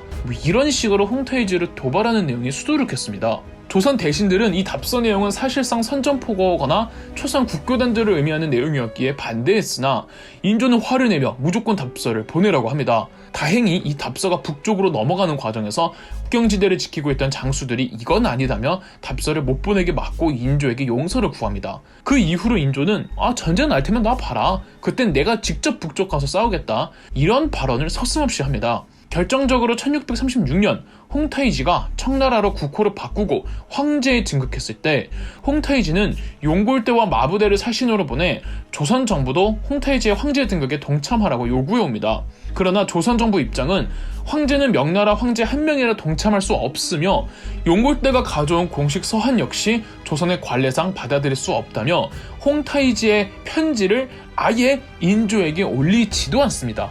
화가 난 용골대는 인조를 보지도 않은 채 그냥 돌아가고 이들이 돌아가자 인조는 척화선언, 즉 앞으로 청나라를 배척하고 관계를 끊겠다는 선언을 합니다. 이렇게 왕이 정식 입장을 표명한 후 다시 홍타이지에게 편지를 보내는데 그대는 지금 우리를 곤욕스럽게 하고 우리에게 따르지 못할 일로서 억지를 부리며 병력이 강하다는 이유만으로 형제국을 압박해 우리가 먼저 전쟁의 꼬투리를 열었다고 말하고 있어. 귀국이 넓고도 깊이 좀 생각하면 다행이겠소. 라는 내용이었죠. 자, 이번에도 이 편지는 홍타이지에게까지 가지는 않는데 청나라 장교들은 이 격서를 봅니다. 1636년 병자년이죠. 겨울이 시작되는 무렵부터 조금씩 조선의 정보망에 소식들이 들어옵니다. 지금 청나라 대군이 조선으로 침공할 군대를 준비 중이라고. 이런 정보가 들어오니까 그제서야 인조가 소심해지고 불안에 떨기 시작합니다. 1636년 12월 압록강이 얼자말자 청나라 용골대가 이끄는 3만의 병력이 조선을 침공해옵니다. 바야흐로 병자호란의 시작이었죠. 보통은 국경선에서부터 수도까지 주요 성들을 하나하나 공략해가면서 가잖아요. 그런데 용골대가 이끄는 청나라 병력은 아무 성도 함량시키지 않고 오로지 기동력 하나에만 집중해 모든 성들을 전부 그냥 지나치면서 곧장 수도 한양으로 진격합니다. 그 속도가 얼마나 빨랐냐면은 12월 13일경에 청나라 군대가 평안남도의 안주를 지나쳤다는 보고가 조정에 올라갑니다. 이 소식을 듣고는 인조는 일단 우선은 이 왕자와 공주들, 비빈들 그리고 왕실 어른들을 먼저 강화도로 보냅니다. 그리고 바로 다음 날이죠. 12월 14일에 이제 인조도 세자와 조정 대신들과 함께 강화도로 가려고 하는데 청나라 병력이 지금의 서울시 은평구 서대문구에 도착을 한 겁니다. 여러분 실감이 나십니까? 결국 인조는 가는 길이 차단되어 강화도로 가지 못하고 남한산성으로 들어갑니다. 거기서 강화도로 가려고 다시 한번 시도를 했다가 또 실패합니다. 용골대의 청나라 군대가 남한산성을 포위하거든요. 일전에 있었던 전쟁 정묘호란은 인조가 아니라 광해군이 있어도 일어났을 전쟁이었습니다.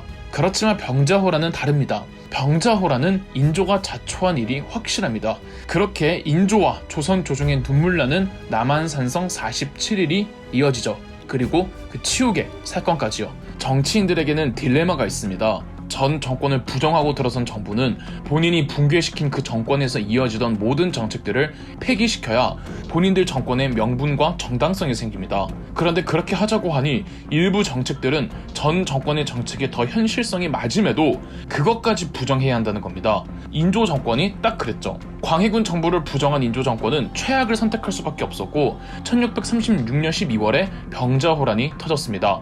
인조는 왕자들과 비빈들을 먼저 강화도를 보내고 본인도 강화도로 들어가려고 했던 찰나 용골대가 이끄는 만주족 병사들이 너무 빨리 서울까지 내려와 미처 강화도로 가지 못하고 세자와 조정 대신들과 함께 남한산성으로 들어갔습니다. 그마저도 영화 남한산성에서 이병헌이 연기했던 최명길이 적진을 찾아가 강화조약을 듣고 온다는 명분으로 시간을 끌어주어서 인조와 조정 대신들이 무사히 남한산성을 갈 수 있었던 겁니다. 인조가 14일에 남한산성으로 들어오는데 15일에 적진에서 시간을 끌고 있던 최명길이 돌아와서 만주족이 요구하는 강화 조건은 이 세자를 인질로 보내라는 것이라고 인조와 조정에게 보고했습니다. 차마 세자를 보낼 수 없다는 여론하에 인조는 16일 왕의 동생을 대신 받아달라고 보냈는데 실제 동생은 아니었고 그냥 왕실 종친 누구 중에서 아무나 왕의 동생이라고 속이고 보낸 겁니다. 그런데 청나라 장수는 조선 정부가 사기친 걸 알고 그 자리에서 왕의 동생과 같이 온 박나니 이난영 장군의 목을 베어버리고 그 페이크 동생은 다시 돌려보냅니다. 최명길은 그냥 솔직하게 세자를 보내주고 강화조약을 맺자고 혼자서 주장했습니다. 이런 말 하는 게 쉽지 않았을 텐데 최명길은 큰 용기를 낸 거죠. 다른 조정 신하들은 개거품을 물고 반대했고 결정적으로 예조판서 김상원이 강력하게 화의의 부당함을 인조에게 아뢰습니다. 김상원은 다소 융통성이 없고 꼬장꼬장할지언정 모두가 알아주는 지조 있는 선비였고 사람 자체가 우직하고 진중하여 다들 우러러볼 정도로 평판이 좋았습니다. 김상원은 인조가 남한산성 들어갈 때 지방에 있어서 안 좋은 걸 피할 수도 있었습니다. 그런데 신하로서 왕을 곁에서 보좌하겠다고 며칠 후 일부러 남한산성까지 힘들게 들어갈 정도였죠. 영화 남한산성에서 김윤석 배우가 연기한 그 사람입니다. 인조는 일단 계속 항전해 보기로 합니다. 믿고 있는 구석이 있었거든요. 한반도의 북쪽과 남쪽에서 군대를 조직한 대규모 정규군이 남한산성으로 오고 있기 때문이었습니다. 이들이 전부 모여 용골대의 3만 만주병력과 전면전을 치르면 충분히 승산이 있다고 판단했죠. 심지어 남한산성 내부에서도 게릴라 전술로 조선의 병사들이 성문 밖을 몰래 나가 만주족 몇 명 정도 조금씩 싸워서 이기고 돌아왔습니다. 야사의 기록에 의하면 조선군이 사용하던 대포 천자 총통도 활약해서 그 위력을 보고 만주 군사들이 당황했다고 합니다. 남한산성 기준으로 하면 어느 지방 조선 군대가 가장 먼저 도착할까요? 지리상 충청도겠죠. 12월 27일 충청도 관철사 정세규가 이끄는 충청도 병력이 경기도에 무사히 진입했지만 경기도 용인과 경기도 광주의 이 험천이라는 곳에서 기습을 받아 전멸합니다. 기습을 받았다는 건 이미 만주족 쪽에서는 조선 지방군의 움직임을 파악하고 있었다는 거겠죠? 해가 넘어가고 1637년 1월 1일 청나라의 황제 홍타이지가 직접 군대를 이끌고 와 용골대 선봉부대와 합류합니다. 홍타이지가 직접 왔다는 소식에 남한산성 안에 있는 조정 대신들은 숙연해집니다. 이때 또 최명길이 용기를 내어 홍타이지에게 국서를 보내자고 합니다. 김상원이 반대했으나 최명길이 와신상담도 국가가 보존되어야 할 수 있다고 펀치라인을 날리니까 인조가 홍타이지에게 국서를 보내긴 보냅니다. 이에 홍타이지가 답서를 보내는데 내용이 너희 나라를 멸망시키거나 유린할 생각은 없다. 이 재앙은 너희 스스로 자초했다. 평범한 날로 돌아가고 싶으면 조용히 항복해라.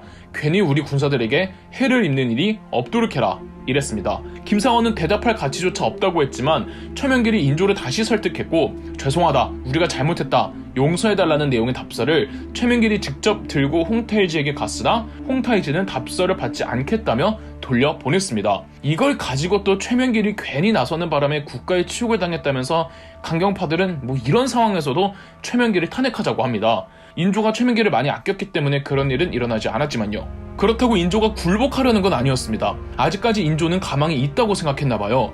1월 5일과 6일 사이에는 6,000명의 전라도 병력이 경기도 용인에 있는 광교산에서 싸워 승리하고 심지어 적장을 사살하기까지 하는 전과를 올렸습니다. 그리고 당시 육군총장이었던 김자점 장군도 경기도 양평에서 평안도, 함경도, 황해도, 강원도 병력을 모으고 있었습니다. 이러니까 막 인조도 활활 불타올라서 화치는 없다며 싸울 의지를 강력하게 보였으나 경상도 병력 8,000명이 경기도 광주의 쌍령에서 대패배를 해버려 남한산성까지 못 가게 된 겁니다. 더불어 광교산에서 승리를 한 전라도 병력도 부대 간의 연락망이 체계적으로 잡혀있지 않아 의사소통 장애로 더 이상 진군을 하지 않고 수원으로 도리어 후퇴를 했습니다. 양평에서 대군을 끌어모으고 있던 김자점도 군대만 집결시키고 정작 아무런 군사적 행동을 취하지 않고 있었습니다. 강원도 병력도 하남시 검단산에서 선전을 하더니 결국 청나라 기습을 받아 유리한 고지를 빼앗기고 있었고요. 누가 봐도 전세가 불리한 상황에서 최명길은 홍타이지에게 화친 국서를 보내자며 편지를 써오자 김상원은 그 자리에서 그걸 찢어버리는 등 남한산성 내부나 외부나 상황이 격해지고 있었습니다. 남한산성의 성벽은 허물어지고 심지어 인조가 있는 행군까지 대포가 날라오며 공포 분위기는 확산되면서 일부 군부 장교들과 군사들이 그만 전투를 포기하자며 강경파 신하들을 전부 성 밖으로 내쫓으라는 시위까지 벌였습니다. 군인들조차도 이럴 정도면 정말 상황이 심각했던 거죠. 인조는 최명길을 통해 화친과 항복 의식에 대한 조율을 하는 사이 강경파들은 계속 안 된다만 외칠 뿐이었습니다. 결정적으로 1월 22일 왕자들과 비빈들을 포함해 왕실 사람들이 거주하고 있던 강화도가 함락되었습니다. 만주족이들은 수전에 약하다고 생각했지만 그들에겐 수군에 최적화된 과거 모문룡의 부대들이 있었는걸요. 강화도 성을 지키던 장수와 지휘관들은 화약에 불을 붙여 폭사했고 강화도 행궁에 있던 인조의 둘째 아들 복림대군이 항복을 하면서 청나라 장수들이 이 왕실 사람들을 데리고 강화도를 나왔습니다. 즉 인질이 되어버린 거죠. 이젠 강경파들도 반대를 할 수가 없게 된 겁니다. 1월 27일 인조는 항복하겠다는 문서를 보냈고 1월 29일 항복 의식을 위한 준비가 끝났다는 청나라 측 편지가 전달되자 1월 30일 인조는 남한산성을 나옵니다. 청나라 진영이 삼전도라는 곳에 있었는데 거기에 단을 설치하고 그 가장 꼭대기에 홍타이지가 앉아 있었습니다. 인조는 단 아래에서 홍타이지를 향해 절을 3번 하고 한 번 절을 할 때마다 3번 머리를 땅바닥에 박는 총 9번을 그렇게 하는 이른바 309고두례를 하게 됩니다. 한간에는 인조의 머리에서 피가 났다고 하는데 이건 당시 상황을 좀 극적으로 묘사하기 위해 MSG가 쳐진 것으로 보고 있습니다. 왜냐하면 309고두례는 인조만 한 게 아니라 그냥 유목민족끼리 다 하는 풍습이었어요. 그 의식을 치르고 홍타이지가 두 국가의 우방을 위해 연회까지 베풀어 줬다고 합니다. 그럼에도 우리 입장에서는 치욕스러운 일이 맞죠. 그래도 엄연히 나라의 지존인 존재가 머리를 조아렸는데요. 이게 바로 그 유명한 삼전도의 굴욕이며 삼전도가 지금의 잠실 롯데월드가 있던 자리입니다. 지금도 남한산성에서 이 제2 롯데월드가 보이는 잠실 뷰 야경이 엄청 유명하잖아요. 청나라는 이 사건을 비석의 세계라고 지시했고 그렇게 만들어진 치욕의 비석이 삼전도비이며 삼전도비는 좀 여러가지 사건을 겪긴 했지만 지금은 그 자리에 있습니다. 강경파의 당수였던 김상헌은 그 의식 자리에 참석하지 않고 목을 매 스스로 자결하려고 했으나 아들들이 조기에 발견해 살기는 합니다. 김자점은 임금을 구하러 오지 않았다고 유배를 가게 되죠. 김상헌과 함께 대표적인 강경론자였던 윤집, 오달재, 홍익환 이 세 사람은 용골대에게 체포되었고 세 사람은 형장에서도 꿋꿋하게 청나라의 만행을 비판하고 본인들의 친명 외교 노선은 아직까지도 옳다고 생각한다면 당당하게 나오자 용골대가 세 사람을 처형시켰습니다. 이 셋을 사막사라고 하죠. 인조는 다시 궁궐로 돌아오는데 남한산성에서 서울까지 그 광경은 여러분들이 생각하는 그 이상으로 훨씬 더 참혹했다고 합니다. 우리나라 백성들이 언급하기도 껄끄러울 정도의 참상을 겪는 걸 바로 눈앞에 보면서도 한 나라의 임금인 인조와 조정 신하들은 아무 말도 못했다고 합니다. 뿐만 아니라 병자호란을 기점으로 조선의 사회적 풍속에 큰 변형이 오게 되는데 첫 번째로 방구석 정치인들이 많아집니다. 다들 현실 정치의 환멸을 느끼고 정계에 진출하지 않은 채 그냥 집에서 사람들을 불러다가 입만 터는 키보드 워리어들이 많아지죠. 둘째, 포로 문제들입니다. 포로들이 몰래 도망쳐 나와 조선으로 무사히 와도 걸리면 조선 정부는 다시 송환시켜야 했습니다. 포로들을 데리고 오려면 사와야 했는데 그 가격이 점차 높아져서 데려오기가 곤란했고 특히 조선으로 돌아온 아녀자들의 경우 온갖 차별의 시선을 받으며 파혼당하기 일쑤였고 이렇게 과부들이 많아졌습니다. 그런데 유교사회에선 과부에 대한 시선이 또 곱지 않잖아요. 이런 아녀자들의 처우 문제가 조정에서 논의가 될 정도로 심각했었다고 합니다. 몇백 년이 지난 시점에서 후대의 우리들은 인조와 서인 정권을 맹렬하게 비난하고 광해군이 옳았음을 주장합니다. 친명 외교를 고집했던 성리학자들의 사대주의를 답답해하고 실리를 추구하지 못한 외교로 큰 화를 입은 것에 대해 서인 정권이 멍청하다고 생각하죠. 그런데 모든 역사적 사건은 그 당시의 분위기라는 게 있습니다. 만약에 어디까지나 예시니까 그럴 일은 없겠지만 정말 만약에 중국이 사회주의를 포기하고 국제정세를 주도할 뿐더러 모든 중국 기업들이 전 세계 시장을 석권하는 중이라고 쳐봅시다. 반면 미국은 몇십 년째 경제가 추락해서 모든 기업들이 다 도산하고 중국 기업에 인수되고 회복의 기미가 안 보여요. 이때 중국과 미국이 동시에 한국 정부에 투자금을 요청한다고 치면은 한국은 누굴 도와야 할까요? 중국에 투자하면 몇백 배 이상의 수익을 낼 수 있는 게 확실하고 중국이 막 한국이랑 같이 북한을 압박하재요. 반면 미국에 투자하면은 한국도 같이 무너집니다. 오래도록 한국에는 반중, 협중 분위기가 지배적인데 한국 정부에서 쉽게 중국을 선택할 수 있을까요?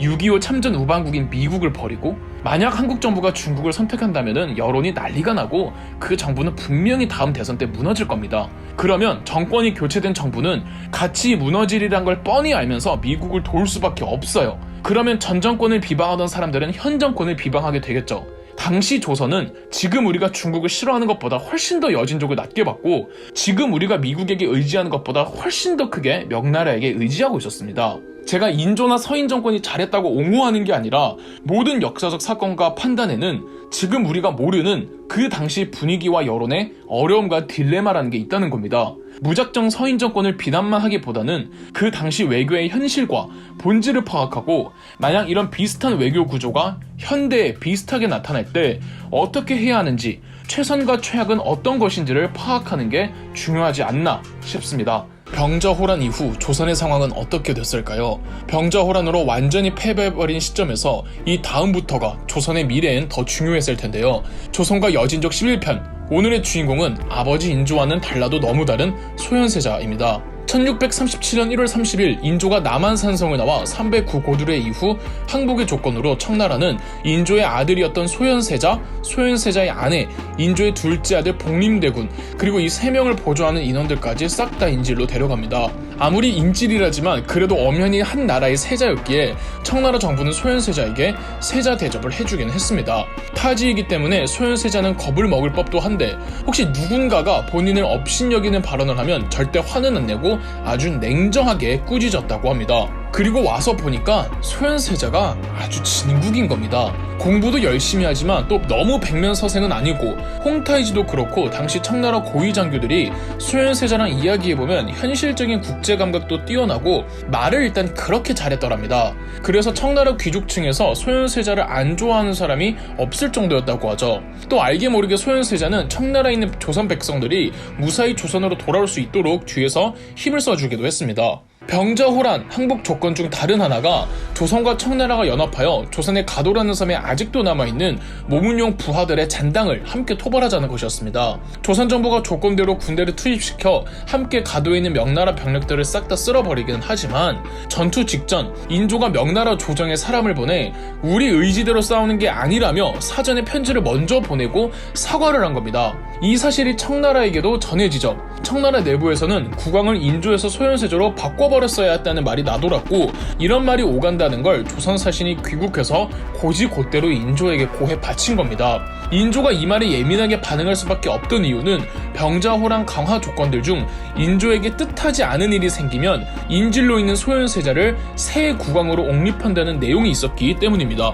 소현세자가 인질로 온 지 한 3년쯤 됐을 때 청나라 정부가 소현세자에게 잠시나마 조선을 다녀오도록 허락해 주었습니다. 조선의 국왕을 바꿔야 한다는 소문 때문인지 인조는 3년 만에 자기 아들을 만나는 건데도 마중 나가지도 않고 신하들이 마중을 나가지 못하게 했습니다. 그런데 백성들이 길가에서 소현세자의 귀국에 환호성을 쳤다고 하죠. 소현세자의 1차 귀국 당시엔 별다른 일 없이 한 달 정도 잘 쉬다가 다시 청나라로 돌아갔습니다. 그로부터 1년 후에 소현세자의 장인어른이 사망해서 적어도 소현세자와 그 부인이 장례식엔 참가할 수 있도록 청나라 측에서 배려해주어 또 한 번 소현세자 뇌가 조선을 방문합니다. 이렇게 또 한 달 정도 조선에 있었는데 이 한 달 동안은 인조가 아예 소현세자 얼굴도 안 봤다고 합니다. 소현세자에 대한 인조의 의심과 질투는 여기서 끝이 아니었는데요. 조선 정부는 꼭 가도 토벌전이 아니더라도 계속 명나라와 비밀리에 내통하고 있었습니다. 물증은 없고 심증만 있던 청나라는 사건을 제대로 조사해보겠다며 조선에서 대표적인 주전파이자 강경파였던 김상헌을 청나라로 압송시킵니다. 그러나 당시 청나라는 만리장성 입구에서 계속 명나라와 싸우고 있던 터라 김상헌에 대한 제대로 된 조사를 진행시키지 못하고 있었습니다. 1641년에서 42년 한창 청나라와 명나라가 만리장성 앞에서 불튀기게 싸우고 있는데 여기에도 조선 군대가 청나라 강요로 투입이 되었습니다. 그런데 조선군을 이끌던 최명길 임경업이 명나라군에게 총을 쏘는 척만 하며 화살은 촉을 또 제거해서 쏘도록 명령했다는 겁니다. 싸우기 싫은 티를 팍팍 낸 거죠. 어디 최명길과 임경업의 판단이었겠습니까? 인조가 시켰겠죠? 그리고 상황이 청나라 측이 유리해지자 명나라 병부상서가 지금으로 따지면 중국의 국방부 장관급이 청나라에게 항복하는데 그동안 명나라와 조선이 비밀리에 내통하던 모든 증거들을 전부 다 갖다 바친 겁니다. 홍타이지는 조선 정부에게 최명길을 비롯해서 고위직들 싹 다 압송시키라고 해 줄줄이 체포되어 청나라로 압송됩니다. 이미 체포되어 있던 김상헌을 비롯해 최명길 등 새로이 잡혀 들어온 고위 공직자들 전부 처형당해도 할 말이 없는 상황이었습니다. 하지만 소현세자가 가운데서 중재를 해주고 말려준 덕분에 전원 아무 일 없이 조선으로 무사히 귀국할 수가 있었습니다. 이 사건만 봐도 청나라 내부에서 소현세자의 평판이 어땠는지 각이 나오죠. 이후엔 청나라 정부가 소일거리라도 해보라며 소현세자에게 땅을 주었고 소현세자는 조선인 포로들을 사비로 사들여 그들을 보호해주면서 땅을 경작하게 했습니다. 그리고 여기서 나는 수확물들을 좀 나눠주고 남은 잉여 생산물은 시장에 내다 팔며 본인만의 상단을 꾸리기도 하면서 청나라 상인들과도 인맥을 두루두루 넓혀놨습니다. 소현세자의 능력이 발휘되면 발휘될수록 청나라는 소현세자를 좋아하고 이인조의 질투는 거저만 갔죠. 1643년 청나라의 홍타이지가 명나라 정복이라는 꿈을 이루지 못한 채 사망합니다. 청나라의 3대 칸으로는 홍타이지의 아들이 이어받았는데 나이가 워낙 어렸던지라 홍타이지의 동생이었던 도르곤이 섭정을 맡았습니다. 이듬해였던 1644년 청나라와 명나라의 결투에서 청나라에 의해 정복될 것만 같았던 명나라는 정작 내부 농민 반란으로 멸망해버렸습니다. 이 명나라 황제가 황궁 뒷산에서 목을 매달면서 명나라는 끝이 나죠. 농민 반란의 수기였던 이자성은 만리장성의 입구 산해관을 지키는 오삼계 장군에게 자기에게 충성을 맹세할 것을 요구했으나 오삼계는 명나라 황제가 아니면 충성할 수 없다며 거절합니다. 도리어 오삼계는 명나라 황제의 복수를 하겠다며 청나라와 연합을 하기로 하죠. 그렇게 누르하치와 홍타이지가 산회관을 돌파하려고 발악을 하다가 번번이 실패했는데 이렇게 어이없게 산회관의 문이 열리고 도르곤이 이끄는 청나라 만주족이 산회관을 입관하게 됩니다. 바야흐로 만주족이 중국 본토 안으로 들어가는 순간이었죠. 이때 도르곤이 소현세자를 같이 대동한 채 데리고 갑니다. 도르곤의 청나라 병력과 오삼계의 산회관 병력은 연합하여 반란 세력을 진압하고 청나라가 베이징을 장악하면서 청나라가 중국의 주인이 됩니다. 이 모든 과정에 소현세자가 있었습니다. 제가 해외 유학을 숭상하는 건 아닌데 청나라에 있으면서 이 모든 과정을 목격하고 또 여러 외국 상인들과 인맥을 넓혀가는 과정에서 소현세자의 안목과 식견은 인조 따위랑 비교할 수가 없었습니다. 청나라 황족들이 그렇게 소현세자를 총애한 건 소현세자가 그들의 개방적인 사고관이랑 비슷했다는 뜻이며 소현세자는 아담샬이라는 서양인 선교사들과도 친분을 맺을 정도였습니다. 1645년 중국의 주인이 된 청나라 도르곤은 그동안 수고했다며 소현세자를 조선으로 영구 귀국시키기로 하고 소현세자는 조선으로 돌아오죠. 정말 몇 년 만에 소현세자가 고국의 땅을 밟았습니다. 바야흐로 인질의 신분에서 풀려나서 조선으로 돌아왔는데 귀국 직후 별다른 기록이 없습니다. 인조 입장에서는 자기 아들이 왔으면 뭐 환영을 해준다든가 앞으로 세자 교육을 더 열심히 하라고 뭐 잔소리를 한다든가 등등 뭐 일상적인 국왕과 세자 사이, 일상적인 아버지와 아들 사이의 관계에서 일어나는 일이 전혀 없었습니다. 일반적으로 알려져 있기로는 귀국 후에 소현세자가 청나라로부터 서양의 각종 신문물을 적극적으로 받아들이자고 주장하다가 인조의 심기를 건드렸다고 하는데 소현세자가 그런 주장을 했다는 기록은 없습니다.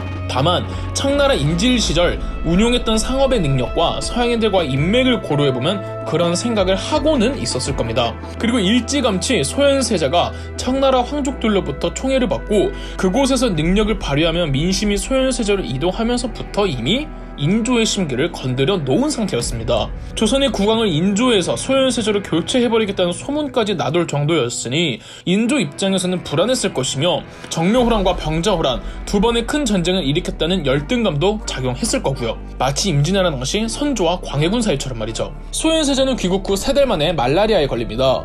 어이로부터 치료를 받는 도중 의료사고로 소현세자는 사망하죠.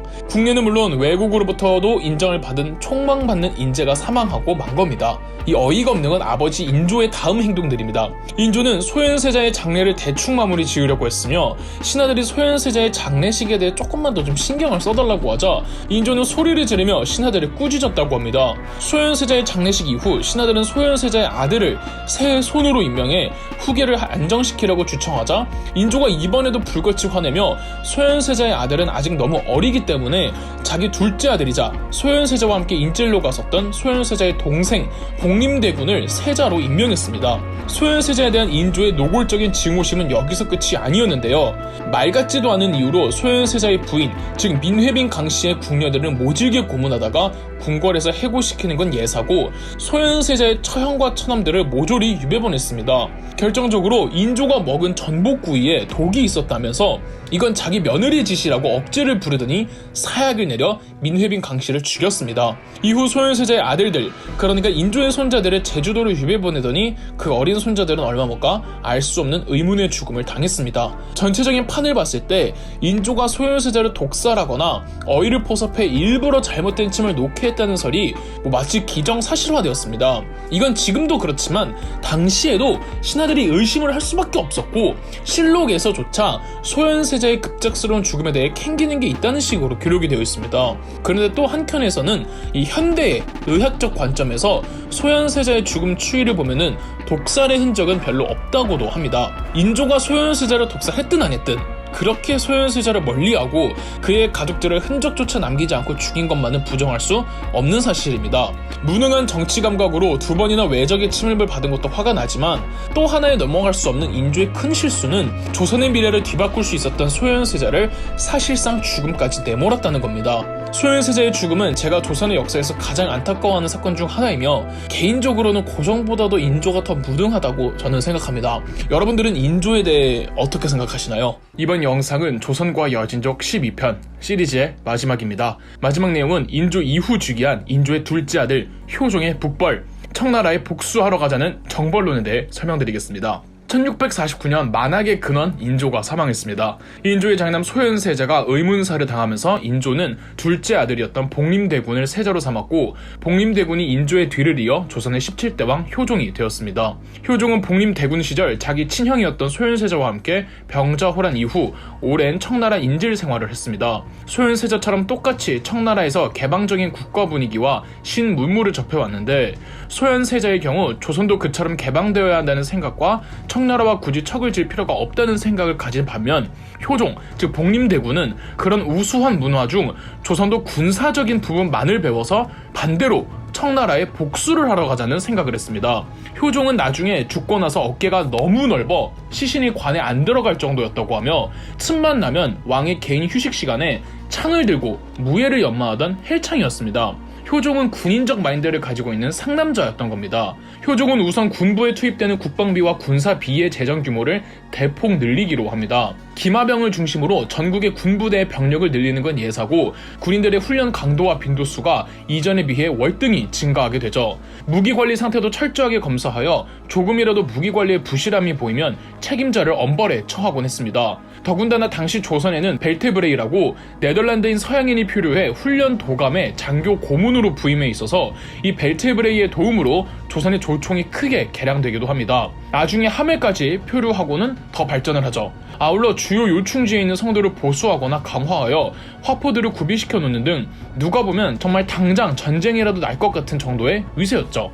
조선의 주력 부대가 조총부대 아니겠습니까? 사격 실력만큼은 당시 동아시아 제일이었기 때문에 조선의 자부심 같은 부대가 조총부대였는데 어영청이라는 부대가 화기만을 다루는 전문 특수부대여서 효종은 이완 장군을 어영대장으로 삼아 어영청을 더욱 강화시키기도 했습니다. 이 이완 장군은 이순신 장군의 조카 이완과는 동명이인입니다. 청나라 사신들이 조선의 이러한 군사 강화 사업을 보고 문제 삼기도 했지만 이건 일본 놈들이 쳐들어올까봐 대비하는 거라며 얼렁뚱땅 얼버무리기도 했습니다. 궁궐 호위 부대의 병력도 대폭 강화하고 더불어 효종은 군사제도에 대해 대단히 해박한 지식을 갖고 촌철살인 같은 발언을 하기도 했습니다. 문과는 전시 상황 시 전투 현장에 대한 개입을 최소화할 필요가 있다는 깨어있는 말을 하기도 했으며 청나라 기병과 조선 기병의 차이점을 상세하게 비교대조하며 전문 장교나 군사 전문가들조차 눈치채지 못했던 조선 기병대의 문제점을 정확하게 분석해 지적할 정도였답니다.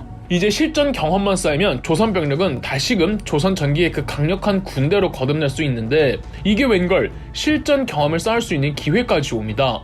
1654년 2월경 청나라 사신이 조선에 와서 청나라가 지금 나선족과 싸우고 있는데 조선 군대의 사격 솜씨가 보통 솜씨가 아니니 포수 100여 명을 지원해달라고 요청을 해옵니다.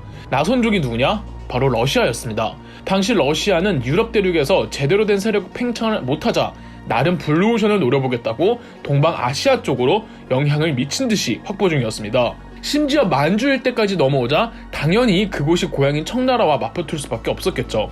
조선도 이때 러시아라는 나라를 처음 알게 되었으며 당연하게도 청나라 사신이 러시아에 대해서 막 효종에게 설명하고 그랬답니다. 청나라가 100명 달라고 했다고 어떻게 딱 100명만 주겠습니까? 효종은 변급을 총사령관으로 삼고 150명 병력을 청나라 측에 보냅니다. 두만강을 넘은 조선 측 병력은 청나라 병력과 합류하는데 조청연합군은 대략 1000명이 조금 안 됐습니다. 조선 병력 150명에 베이징에서 파견한 청나라 부대 300명 그리고 현지 만주족 300명 정도였죠. 이들은 배를 타고 강을 따라 위로 올라갔으며 송화강 유역까지 올라갑니다. 이 송화강이 어디냐면 옛날 부여가 있던 곳입니다. 이 먼 곳까지 올라갔던 거예요. 송화강에 가보니까 러시아 군장교 스테파노프가 데리고 있던 400명 정도의 러시아군이 있었답니다. 강 근처에서 참호를 파고 격전이 이루어졌는데 조선군의 주력 부대인 조총부대가 정말 큰 활약을 했습니다. 러시아 군대는 조선군의 조총부대에 신나게 털렸으며 러시아 군대가 방향을 바꿔 조선군 조총부대로 뛰어들자 청나라 기병대가 서포트를 해줘 이 조총연합군에 단 한 명의 사상자도 나오지 않은 승리를 거둘 수 있었죠. 스테파노프의 러시아군은 더 북쪽으로 도망가고요. 그렇게 조선부대는 사격 솜씨를 제대로 발휘한 뒤 본국으로 귀국합니다. 이게 1차 나선정벌입니다. 그런데 그 이후 스테파노프가 본국에서 지원을 얻어 병력을 불린 뒤 청나라를 다시 침공해왔습니다. 청나라가 밀리자 1차 나선정벌이 있고 4년 뒤였던 1658년 청나라는 또 한 번 조선의 조총부대를 보내달라고 요청해옵니다. 효종은 신유를 총사령관으로 삼고 1차 때 보낸 병력의 2배가량인 256명의 병력을 보내주었죠. 청나라 측도 병력을 더 증강시켜서 조총연합군 총 2500 정도의 병력을 모읍니다. 이 2500 병력은 1차 때보다도 더 위쪽으로 북상했고 흑룡강이라는 곳에서 러시아군 2000명과 맞닥뜨립니다. 조선군이 위로 올라가는 과정에서 현지 유목민족들이 말을 하기를 지난번 1차 나선정벌 때 러시아군이 조선 조총부대에게 워낙 호되게 당해서 러시아군이 조선의 조총부대를 굉장히 무서워하고 있다고 했답니다. 강 위에서 배를 타고 해전이 이루어졌는데 1차 때보다 2차가 훨씬 더 격렬했다고 합니다. 승리는 조총연합군, 조선군은 7명 전사에 청나라군은 100명 정도가 전사했다고 하고 러시아군은 무려 800명을 잃었다고 합니다. 두 차례에 걸친 나선정벌은 효종이 공들였던 북벌의 위상을 뽐낼 수 있던 계기였으며 조선 측 병사들도 실력을 제대로 뽐낼 뿐 아니라 실전 경험까지 쌓을 수 있었던 전쟁이었죠. 두 차례에 걸친 나선정벌이 있고서도 효종은 계속해서 군사력 강화 사업을 추진시켰습니다. 병자호란 당시 강화도가 점령될 때 당시 왕제였던 효종이 강화도에 있었는데 그때 경험을 비추어 강화도 방어 전략을 직접 내놓기도 하며 보루와 진을 추가 설치해 국방도시로 키워내기도 합니다. 벨테브레이와 하멜의 도움으로 조총 개량도 이뤄내고 군사훈련도 게으름 피우는 것 없이 정말 자주 빡세게 했습니다. 군기가 흐트러지는 일이 없었다고 보시면 됩니다. 더불어 효종은 송준길과 송시열을 앞에 내세웁니다. 어영대장 이완장군은 효종의 북벌론에 있어서 행동대장 역할을 했더라면 실질적으로 북벌 준비에 브레인을 맡았던 사람들은 송준길과 송시열이라고 알려져 있죠. 송준길과 송시열을 양송이라고도 부르는데 아마 학창시절 국사 시간이 기억나시는 분들은 효종의 북벌하면 송준길, 송시열, 이완 이렇게 세 사람을 외우셨을 겁니다. 그런데 이 송준길과 송시열은 효종의 북벌에 대해서 반대를 하지 않았을 뿐이지 실제 역사적 기록을 보면 북벌을 위해 두 사람이 뭘 했다거나 아이디어를 내놓은 건 하나도 없습니다. 송준길과 송시열뿐 아니라 이 두 사람이 이끌고 있던 당시 조선조정의 여당이라고 할 수 있는 서인의 정치인들도 효종의 적극적인 군사력 강화에 대해서 적극적으로 지지하지도 않고 반대하지도 않았습니다. 효종의 군사력 강화 사업이 작은 사업도 아닌지라 예산도 많이 투입될 뿐더러 보수 정당이었던 서인들 입장에서는 문이 아닌 무를 숭상하는 문화를 반기지 않았을 텐데 이렇다 할 반대가 없었단 말이죠. 그리고 그렇게 올려놓은 군사력으로 실제 청나라를 쳤느냐 하면 그것도 아닙니다. 조선은 단 한 번도 청나라로 정벌하러 간 적이 없습니다. 그러면 여기서 답이 나오죠. 효종의 북벌은 퍼포먼스에 지나지 않았다는 걸. 서인의 권력은 광해군 정권을 무너뜨리고 부정하며 수립되었습니다. 그들은 본인들의 정변을 정당화하기 위해서 이 청나라를 척질 수밖에 없었고 결국 정묘호란 병자호란이라는 최악의 전쟁을 초래한 원인이 되었죠. 그러면 서인 입장에서도 민망할 수밖에 없죠, 백성들한테. 그래서 겉으로만 청나라 복수하러 가자 라면서 본인들의 민망함을 감출 수밖에 없었던 겁니다. 효종도 마찬가지입니다. 원래 효종은 왕이 될 운명이 아니었습니다. 효종은 인조의 둘째 아들 왕자 출신으로 형 소현세자가 죽었기 때문에, 그리고 소현세자를 미워한 인조가 손자들까지 다 내쫓았기에 효종이 왕이 될 수 있었던 겁니다. 본인의 기반도 애매했던 효종도 뭔가 하려는 제스처가 필요했고, 이런 효종과 서인 정권의 교묘한 정치적 맥락 속에서 북벌을 외쳤던 겁니다. 그러나 허울뿐이었지만 나선정벌에서 보여주었듯 조선의 군사력이 일시적으로 막강해졌던 것만은 사실이었답니다. 이렇게 12편에 걸쳐 조선과 여진의 관계를 살펴봤습니다. 나중에 숙종 때 윤휴가 다시 한번 북벌을 주장하지만 어디까지나 군권을 장악하려는 정치적인 의도였고, 조선은 쭉 청나라 정부를 인정하고 조공하며 지냅니다. 나중에 오랑캐한테 조공해서 자존심 상한다는 이런 마인드 자체도 없어지고 18세기에는 북학파라고 해서 청나라를 통해 해외의 다양한 학문과 문물을 적극 수용하자는 지식인들도 생깁니다. 그리고 1894년 청일 전쟁의 패전으로 청나라가 조선에 대한 종주권 주장을 완전히 포기하면서 길고도 길었던 여진족 만주족과의 조선의 인연은 끝이 나죠. 여진족 혹은 만주족은 현재 만족이라는 이름으로 중국에서 5번째로 인구수가 많은 소수민족입니다. 옛 만주 지역인 동북 구성에 주로 분포해 살고 있죠. 그러나 점차 그 인구수가 줄어들고 있다고 하고 그들이 사용하던 언어인 만주어도 중국 정부의 민족 말살 정책으로 완전히 죽은 언어가 되고 있다고 합니다. 현재는 이름조차도 만주족 식대로가 아니라 중국식으로 짓는다고 하더군요. 만족 역시 중국 동북공정으로 역사를 빼앗기고 있는 민족 중 하나이기도 하죠. 조선과 여진족의 시리즈는 이것으로 끝입니다. 언제 이 시리즈를 몰아보기를 준비해서 영상 복습 겸 편하게 보실 수 있도록 하겠습니다. 그럼 역사 돋보기였습니다.